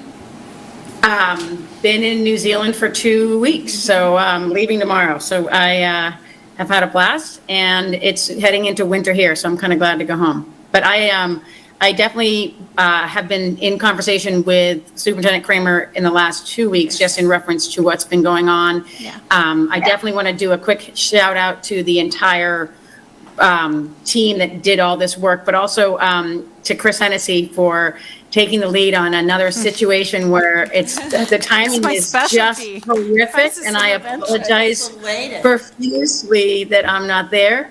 But you guys really, really great job, and I feel that our board does value their position. I think they understand what their position is, and I think that we're really lucky to have all of you. I know there's some scuttle that's out there, but I think that you guys, we as a team, have put what is important out there first, and students and educating our students is our primary concern. And I think that you all are doing a great job. So thank you very much, and I'll see you next week. Thank you. Do you have anything you'd like to share? I just quickly got to visit the Alder Creek Middle School open house last week. Yeah, I think last Tuesday. And got to have some fun tacos at the Kermesse, and also just went around and visited some of the classrooms, which was fun. Didn't get to stay for a super long time, but it was just wonderful to get a chance to stop by. Try to make a couple more while we're in the season. Yeah. It's just a little bit of a challenging time of year, so. Yeah. I'll just go down the line if you guys don't mind. Okay, first of all, I want to thank Truckee PD for coming tonight and keeping the peace. That was not needed, but I was so happy and appreciative of the decorum of our students and our families, and just so proud of that, because as a district, as an executive cabinet, I was having COVID reaction, and I was just so pleased that everyone's heart was what was evident.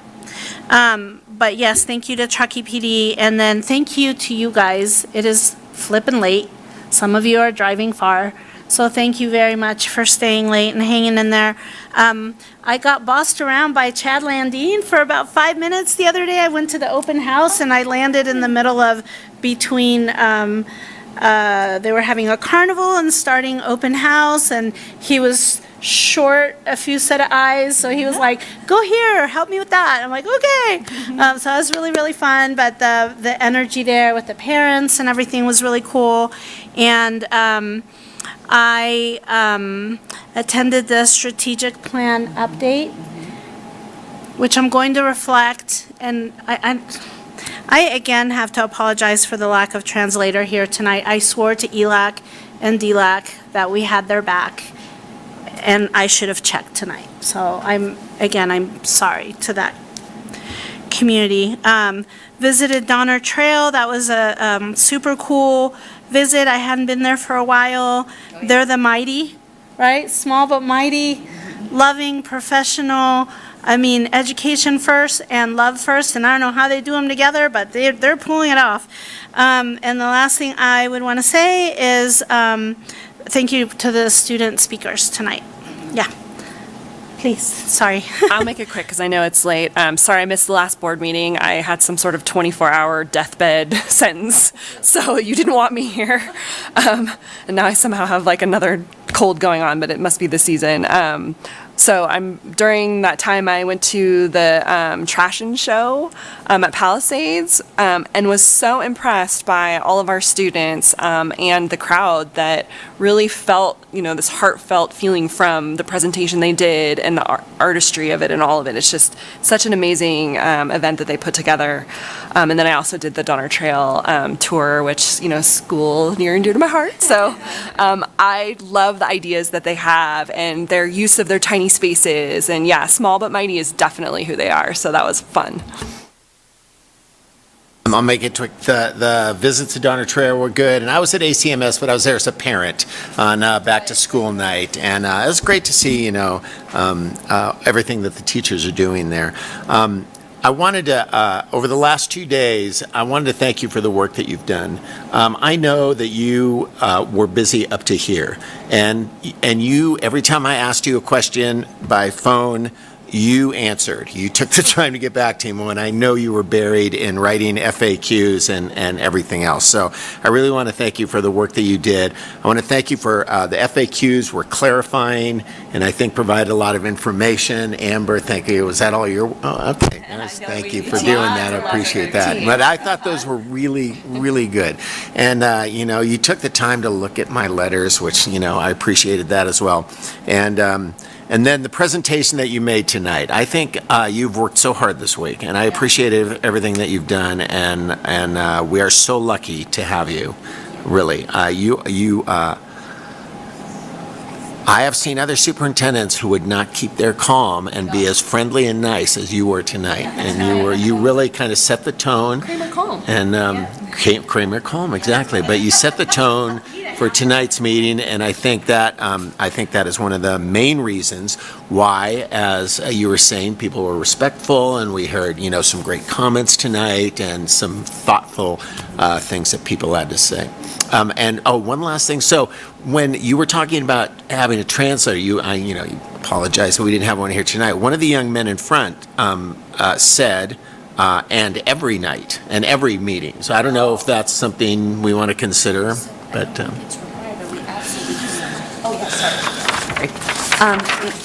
What we need to think about with a big meeting like this, we could anticipate it is our bilingual staff in the evening, but we can absolutely talk about it. And if that is a priority, I will look into that and we will make that happen. But maybe we can just anticipate when we know it's a topic, there's going to be a lot of feedback.